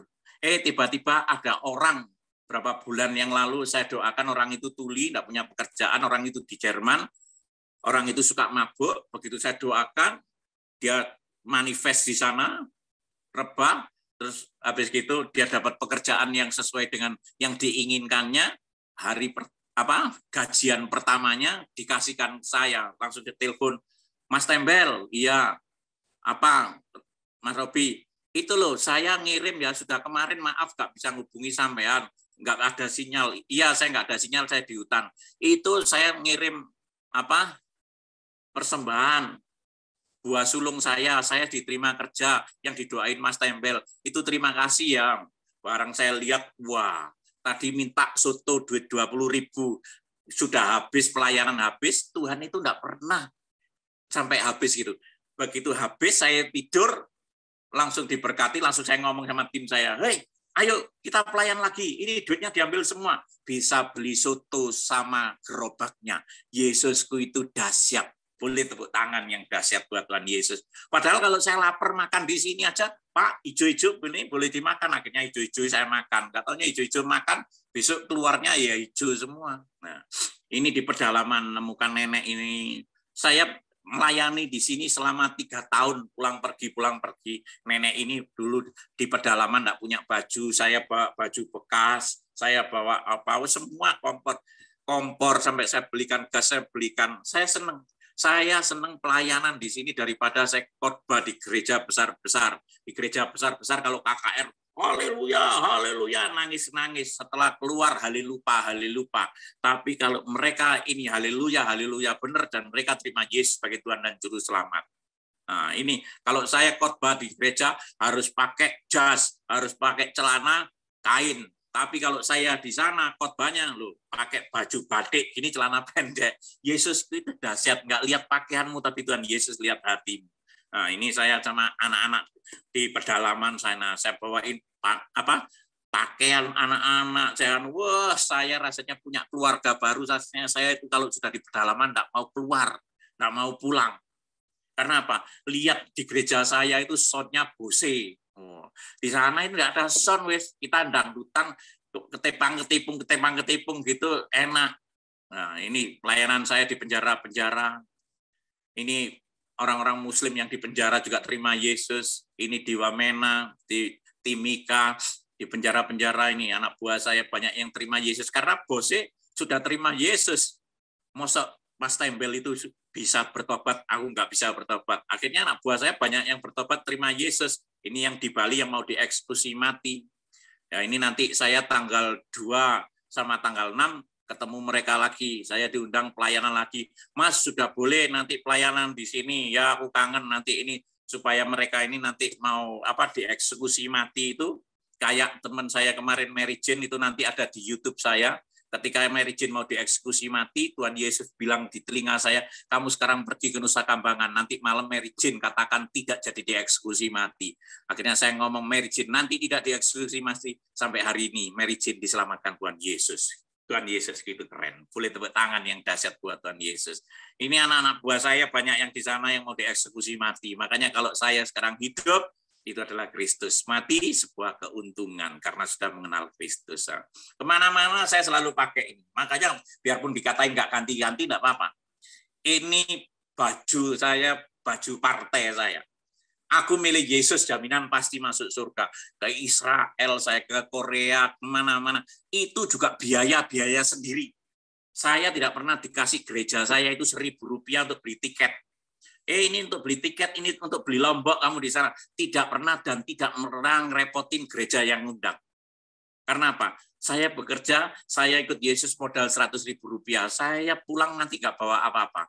Karena saya itu cuman saya kalau ngomong sama anak-anak, saya itu cuman talang. Saya ini cuman paralon. Terima kasih, terima kasih, terima kasih. Saya sudah merasakan begitu.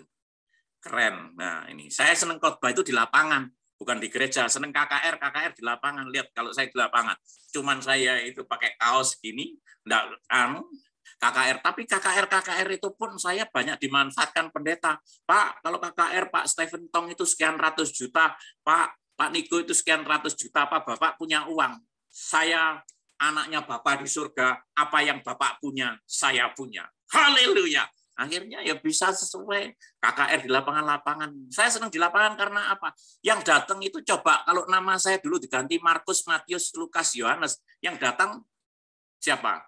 Mikael. Yang datang Sabrina. Yang datang namanya orang-orang Kristen, Sarah. Wah, Julia. Tapi untung nama saya diganti. Namanya Khairul Anwar. Lah, kalau Khairul Anwar yang datang KKR, Siti Mudrika, Siti Fatima, Mutmainah, Rokia lah ini. Mereka yang kanker otak, kanker payudara disembuhkan Tuhan Yesus. Ya. Ini lihat Muslim semua yang datang. Saya bangga nama saya tetap ada pendeta Khairul Anwar. Nah, makanya ketika saya ditanya pendeta hilangin aja karena di Alkitab saya nggak ada namanya pendeta. Saya pendekar, tapi sekarang pendekarnya Yesus. Nah, ini yang lumpuh berjalan ya Tuhan. Keren sekali. Yang tuli, anak ketuli nggak bisa autis disembuhkan Tuhan, jalan langsung sembuh, lihat mukanya langsung hitam, orang lumpuh jalan. Saya senang khotbah itu di lapangan-lapangan di KKR, tidak senang di gereja. Jadi gini, saya itu diciptakan menjadi petarung jalanan. Dulu jadi penjahat aja berani mati, apalagi sekarang jadi hamba Tuhan. Hidup adalah Kristus, mati sebuah keuntungan. Wah, keren. Gak takut mati, digaspol terus yang datang ini. Pak Abdullah, Pak Muhsin, Pak siapa. Ya, mereka yang datang Muslim-Muslim semua. Di rumah saya ini yang datang ya Muslim-Muslim semua. Terbuka kami.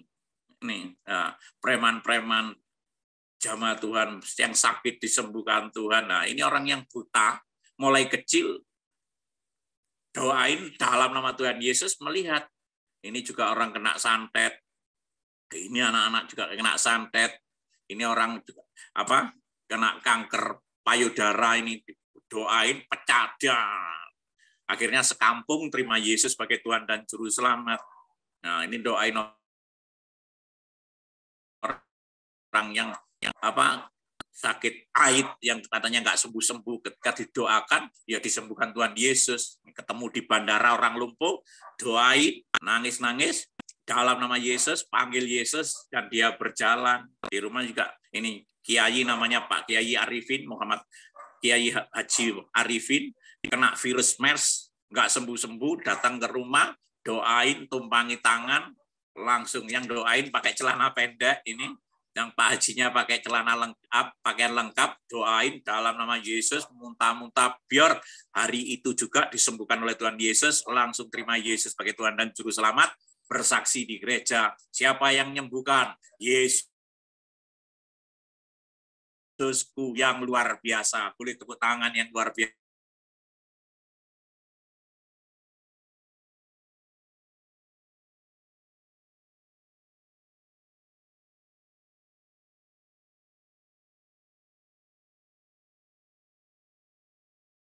Jimatnya saya potongin semua, saya cukurin ganteng, habis gitu dibaptis, sekarang sembuh, sekarang terima Yesus sebagai Tuhan dan Juru Selamat. Keren sekali. Nah, ini pegawai-pegawai saya, Bu Ren saya. Langsung, Pak, saya mau mandi. Pak, saya mau mandi. Nggak usah diinjili karena mereka sudah lihat perubahan hidup saya dari gelap dibawa kepada terangnya yang ajaib. Ini teman-teman saya yang bandar-bandar narkoba. Nah, ini bandar narkoba, istrinya, anaknya, semuanya, pembantunya terima Yesus sebagai Tuhan dan Juru Selamat. Ini anak-anak buah saya, ini anak-anak rohani saya, ini dari orang gila yang juga disembuhkan dari narkoba, ini juga maling, yang ini orang Hindu, Buddha, akhirnya terima Yesus. Nah, ini pelayanan saya kemana-mana, di kampung-kampung itu kami baptis orang-orang, satu kampung sampai saya ditangkepin polisi. Gereja yang nggak mau nerima. Karena apa? Katanya Pak Tembel, Pak Koirul terlalu radikal. Memang menjadi pengikut Kristus harus radikal, harus militan. Kami baptis di sungai-sungai. Ya puji Tuhan, sampai hari ini Bu Sofi sama Pak Adi itu sekarang lihat di tempat kami ada kolam baptisan. Kami kalau baptis di Sugila, dieksekusi mati di Papua. Ini baptis yang dijaga tentara, polisi, semua jaga biar mereka terima Yesus dulu sebelum mereka dieksekusi mati. Nah, ini di rumah kami sampai bikin kolam baptisan. Nah, hampir setiap hari kalau kita terima itu setiap hari, tapi sekarang tiap minggu kami baptis. Nah, setiap hari Rabu kayak tadi. Nah, ini pelacur, anak narkoba, apa ini semua sekarang menjadi anak-anak rohani kita yang militan, yang radikal. Nah, hampir setiap minggu 21 orang, 15, banyak sekali. Sekarang itu memang banyak tuean, sedikit pekerja. Makanya ayo yang di Zoom ini, dimanapun Anda berada, ayo kita bergandengan tangan untuk menjangkau jiwa-jiwa domba-domba yang hilang, yang banyak orang-orang yang juga lari dari gereja. Kita nggak bikin gereja. Kita ini sudah gereja, kita ini eklesia. Dari gelap dibawa kepada terangnya yang ajaib. Melalui kehidupan saya dan Anda, kita harus menjadi terang dan garam dunia. Ini karena firman Tuhan yang terakhir, pondasi saya. Karena itu pergilah. Jadikanlah semua bangsa muridku dan baptislah mereka dalam nama Bapa, Anak, dan Roh Kudus. Dan ajarlah mereka melakukan segala sesuatu yang telah kuperintahkan kepadamu. Dan ketahuilah, aku menyertai kamu senantiasa sampai kepada akhir zaman. Wow, keren. Ini yang saya mau. Saya pergi terus, saya move terus. Makanya ini besok saya Senin sudah pergi, saya ke Bali. Mungkin saya 1 minggu pelayanan di Bali ke sana. Terus menjangkau suku-suku yang di Bali. Kan sudah selesai PPKM-nya. Nanti setelah ini saya masuk ke Nias, saya masuk ke Bengkalis. Jadi orang-orang kantong-kantong Kristen di mana yang sekarang dimuslimkan, saya datang ke sana. Tanpa diutus gereja, saya cuma diutus Tuhan Yesus. Karena firman ini saya lakukan. Karena itu pergilah kamu diutus gereja, kan tidak. Karena itu pergilah, jadikanlah semua bangsa muridku dan baptislah mereka dalam nama Bapa, Anak, dan Roh Kudus. Dan ajarlah mereka melakukan segala sesuatu yang telah kuperintahkan kepadamu. Dan ketahuilah, aku menyertai kamu senantiasa sampai kepada akhir zaman. Makanya setelah mereka dibaptis, ya puji Tuhan, di atas ini sudah ada wadah, saya bukan bikin gereja, wadah pemuritan. Setelah mereka dibaptis, ya seperti ini, baptislah mereka dalam nama Bapa, Anak, dan Roh Kudus. Setelah dibaptis, ajarlah mereka. Nah, diajar di atas, sekarang lagi ada pengajaran-pengajaran pendalaman tentang Alkitab. Kita berdoa. Bapa, bersyukur, terima kasih. Biarlah segala pujian, hormat, kemuliaan hanya bagimu, Bapa. Hamba-Mu semakin kecil, Engkau semakin besar, Bapa. Ampuni segala dosa dan kesalahan hamba-Mu, Tuhan Yesus. Layakkan, sucikan, kuduskan kami, pakailah aku sesuai dengan kehendak. Urapi hamba-Mu terus, urapi hamba-Mu semuanya yang mendengarkan. Hamba-Mu berdoa, mengempartasikan kuasa itu. Biar mereka semuanya seperti hamba-Mu. Hamba-Mu merasa apa? Diselamatkan, rindu menyelamatkan yang lain. Dipulihkan, rindu memulihkan yang lain. Diberkati, rindu, dan menjadi pelaku firman yang benar untuk memberkati orang yang lain. Terima kasih, bersyukur malam hari ini. Di dalam nama Tuhan Yesus, hamba-Mu sudah selesai. Roh Kudus Engkau yang bekerja lebih pada mereka. Haleluya. Semua mantap katakan. Amin. Amin. Amin. Amin. Makasih Pak Chairul, makasih Sofia sudah undang, luar biasa. Saya sudah dengar kesaksiannya seharusnya, tapi dengar lagi tambah dikuatkan. Luar biasa. Makasih Pak Chairul. Ini jadi teman-teman, sebelum kita mulai tanya jawab, jadi mungkin lebih baik kita foto dulu ya teman-teman ya. Karena perbedaan waktu, zona waktu Pak Chairul. Ada yang di Papua sekarang udah jam 11:30. Papua mana? Manokwari ya, Bu atau Jayapura. Oh, Jayapura. Oh, ya, saya juga pernah ke Jayapura. Sekarang udah jam 11:30 soalnya. Nanti takutnya ya udah kecapean. Kita foto dulu ya. Tolong nyalakan videonya.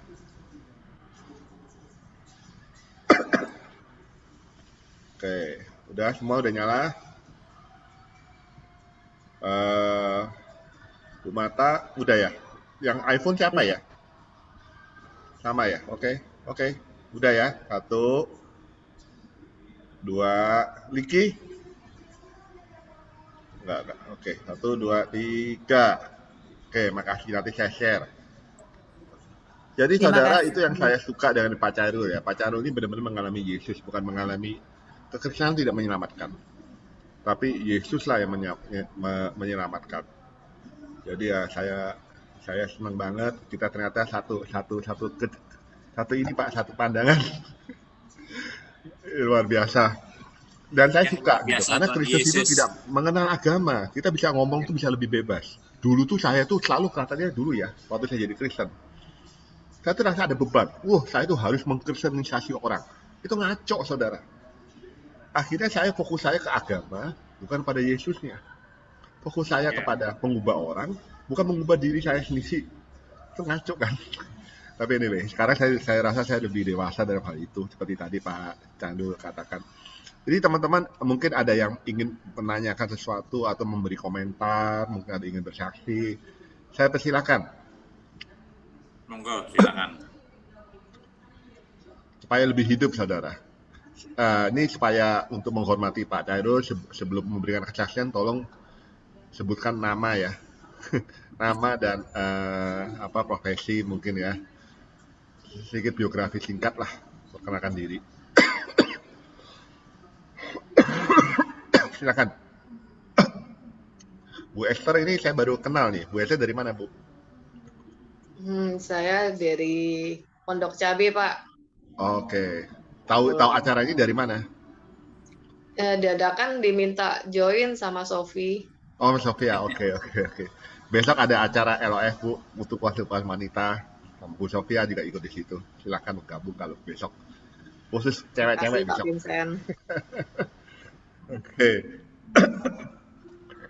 Terima kasih Pak Vincent sudah mengundang. Silakan Bu. Iya, terima kasih sudah undang Ibu Esther tadi. Halo Bu Esther, buat besok ya.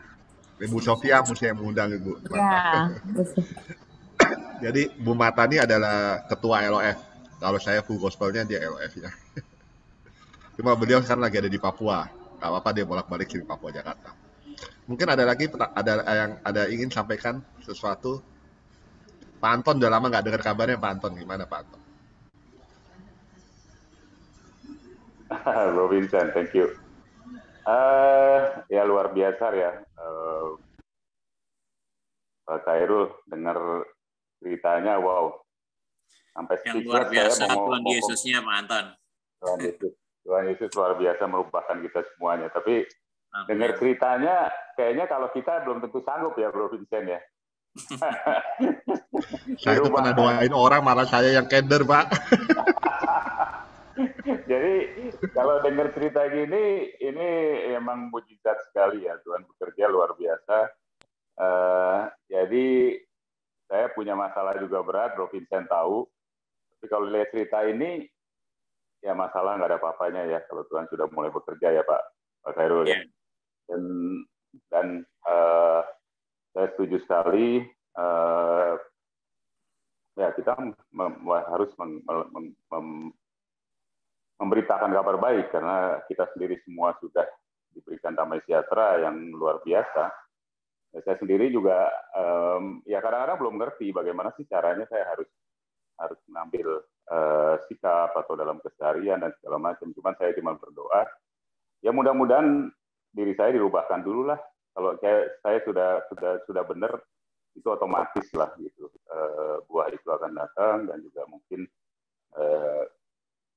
ya dengan sendirinya lah kita akan punya, Tuhan punya rencana kita masing-masing dan mungkin karyanya nggak akan sebesar Pak Khairul ya, karena luar biasa tadi pelayanannya. Tuhan bekerja luar biasa menuntun. Yang mungkin juga Pak Khairul sendiri mungkin kalau flashback kadang-kadang bingung sendiri juga saya rasa ya.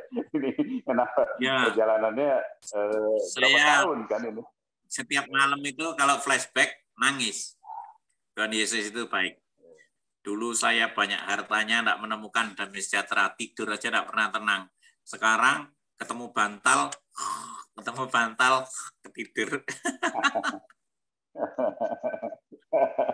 Luar biasa, itu luar biasa. Karena saya juga sekarang tidur masih susah, Pak. Jadi belum damai sejahtera sepenuhnya. Oke, itu aja sih. Wow, nggak ada banyak bisa komen. Itu tadi firman-Nya, Pak Anton. Firman-Nya kan itu tadi. Allahku akan memenuhi segala keperluanmu menurut kekayaan dan kemuliaannya di dalam Yesus Kristus. Intinya apa? Amin. Kalau kita hidup di dalam Kristus Yesus, kita jangan pernah khawatir apapun. Makanya saya jadi orang Kristen punya dua pondasi. Pondasi saya, perintah agung dan amanat agung itu. Perintahnya apa? Satu, perintahnya. Tinggallah kamu di dalam aku di dalam kamu. Di luar aku, kamu tidak bisa berbuat apa-apa. Yang kedua, amanat agung. Setelah Yesus ada di dalam diri kita, kita itu bingung. Diselamatkan untuk menyelamatkan yang lain. Kita dipulihkan, bingung untuk memulihkan yang lain. Kita diberkati untuk menjadi saluran berkat orang lain. Itu. Jadi kunci saya menjadi orang Kristen yang militan, yang radikal yaitu. Jadi nggak ada nganggurnya. Dan jadi saya nggak ada punya rasa khawatir sedikit karena hidupku bukan aku lagi, tapi Kristus yang tinggal di dalam aku. Amin. Luar biasa. Terima kasih ya, sangat memberkati. Terima kasih Pak.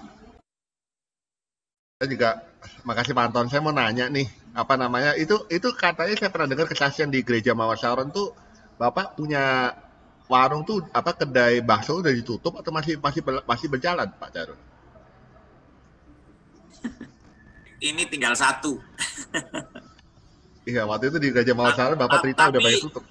Tapi puji Tuhan, saya bersyukur setelah ini satu, saya membangun yayasan rumah pemulihan gedung. Saya lakukan segala sesuatu, dicukupkan, tidak lebih. Dicukupkan. Ini sekarang saya gedung pemuritan ini sudah 95% jadi. Begitu jadi sekarang kena COVID, ini tutup semua. Tapi ini baru buka 4 minggu, 1 bulan ini. Di Malang ya Pak Carul ya? Di Malang, ya. Nanti itu banyak hamba-hamba Tuhan yang mau franchise, tapi kalau hamba-hamba Tuhan saya nggak tak tarik biaya. Jadi kalau hamba-hamba Tuhan itu enggak saya franchise-kan, saya gratiskan semua. Jadi biar hamba-hamba Tuhan itu kalau memberitakan Injil itu tenang gitu loh. Karena begini, saya itu dulu waktu jadi Kristen, itu pergi ke gereja-gereja, saya sehari itu bisa ke gereja itu sampai 5 kali. Ke Katolik, GKJW, GKI, GPI, BGSJA, hampir minggu itu saya begitu. Tapi suatu saat saya masuk gereja, di situ itu ada, di gereja itu ada apa? Orang ngasih perpuluhan, gitu loh. Terus gembalanya itu pakai cincin, berdoa begini, diangkat tangan nih. Di sebelah saya itu, Pak, itu perpuluhan kita itu, sekarang dia pakai cincin itu. Itu juga menjadi motivasi saya. Jadi jangan sampai kita angkat gini, itu persembahan dari saya. Gitu. Makanya saya ngajari hamba-hamba Tuhan, supaya juga bekerja, jualan bakso, saya ajari begitu, Pak Vincent.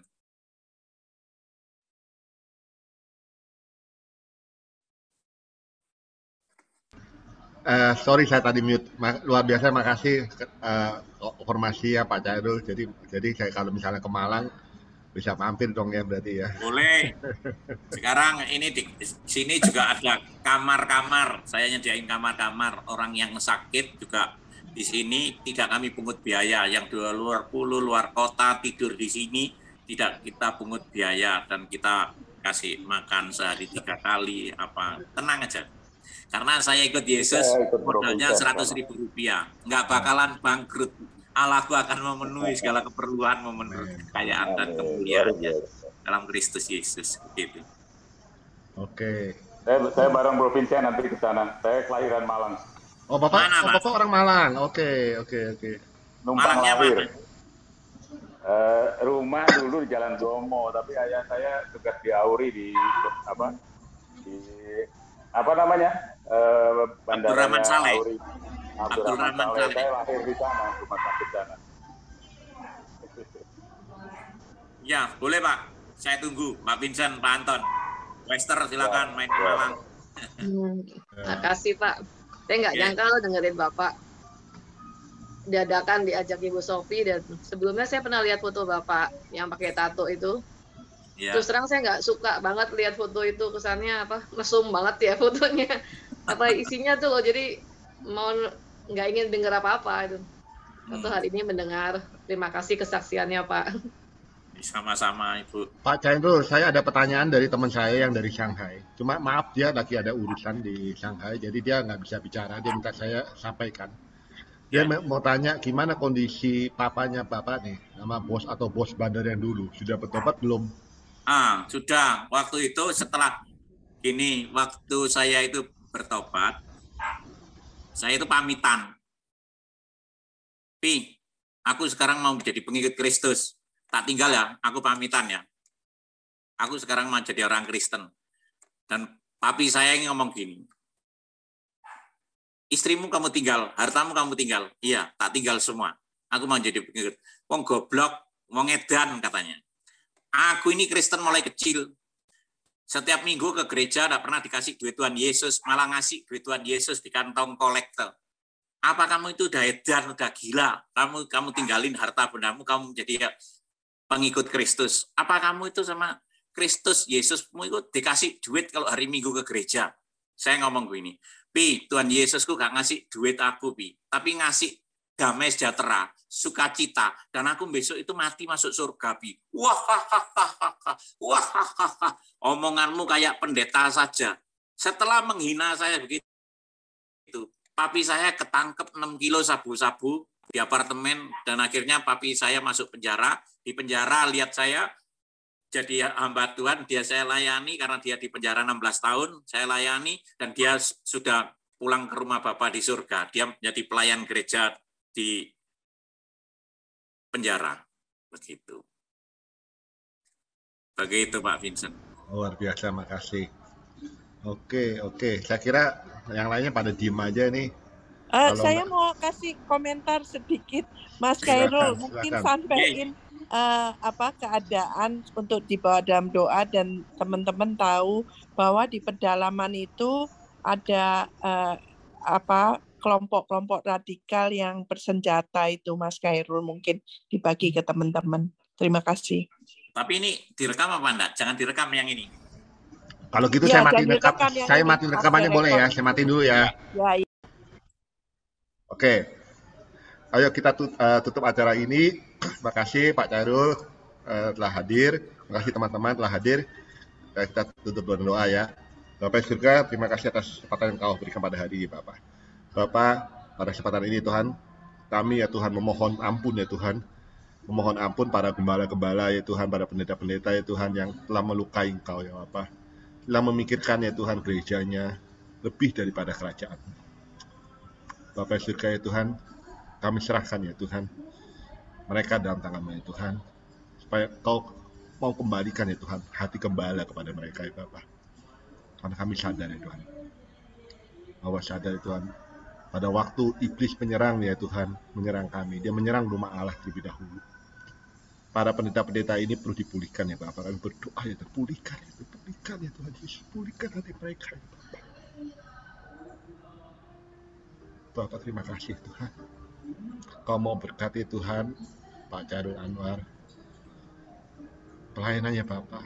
Kau telah ambil dia Tuhan dari jurang maut kegelapan ya Tuhan, dari kehidupan malam, kehidupannya Tuhan yang penuh dengan kebejatannya Bapak. Kau mau angkat dia ya Tuhan, Kau perlengkapi dia ya Tuhan, supaya dia bisa memperlengkapi lebih banyak orang lagi ya Tuhan. Bukan hanya menginjil tapi juga mengajarkan kebenarannya Bapak, membaptis mereka dalam nama Bapa, Putra dan Kudus. Berilah kami semua itu keberanian ya Tuhan, keberanian untuk menghadapi ya Tuhan tantangan demi tantangan yang dunia berikan pada kami Tuhan, supaya kami semakin lebih dewasa di dalamnya Bapa,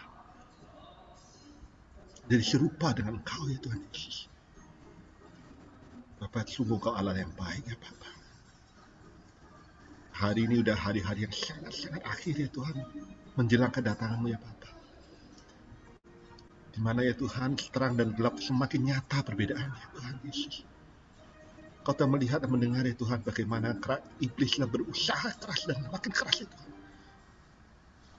perebutkan jiwa-jiwa menjelang kedatangan-Mu yang kedua kali ya Tuhan. Tuhan, berilah kami keberanian seperti yang Kau berikan pada para rasul pada waktu zaman awal ya Bapak gereja, untuk memberitakan Injil-Mu ya Bapak, untuk berani ya Tuhan bertanya, bermitra dengan Kau ya Tuhan. Terima kasih Tuhan Yesus. Kau mau juga sertai Sofia ya Tuhan, telah memanggil Pak Khairul Anwar ke sini ya Tuhan, untuk menceritakan ya Tuhan pengalaman dia. Biarlah ya Tuhan kesaksiannya boleh menguatkan kami. Kau berkati ya Tuhan keluarga Sofia dan Pak Adi ya Tuhan. Terima kasih Tuhan Yesus, Kau sungguh Allah yang sungguh baik. Terima kasih Tuhan Yesus. Kami serahkan acara malam ini ya Tuhan, dan kami serahkan tidur kami pada malam ini. Di dalam nama Yesus Kristus kami berdoa dan bersyukur. Amin. Terima kasih. Terima kasih Pak Khairul Anwar, terima kasih. Terima kasih Sofia. Terima kasih Sister Sofia. God bless, Berkati semua. Terima kasih ya, Tuhan berkati. Sofi, Pak Adi, makasih semuanya. Tuhan diberkati. Saya izin live ya, saya end meeting ya. Saya izin live ya. Shalom, selamat malam semuanya. Bye.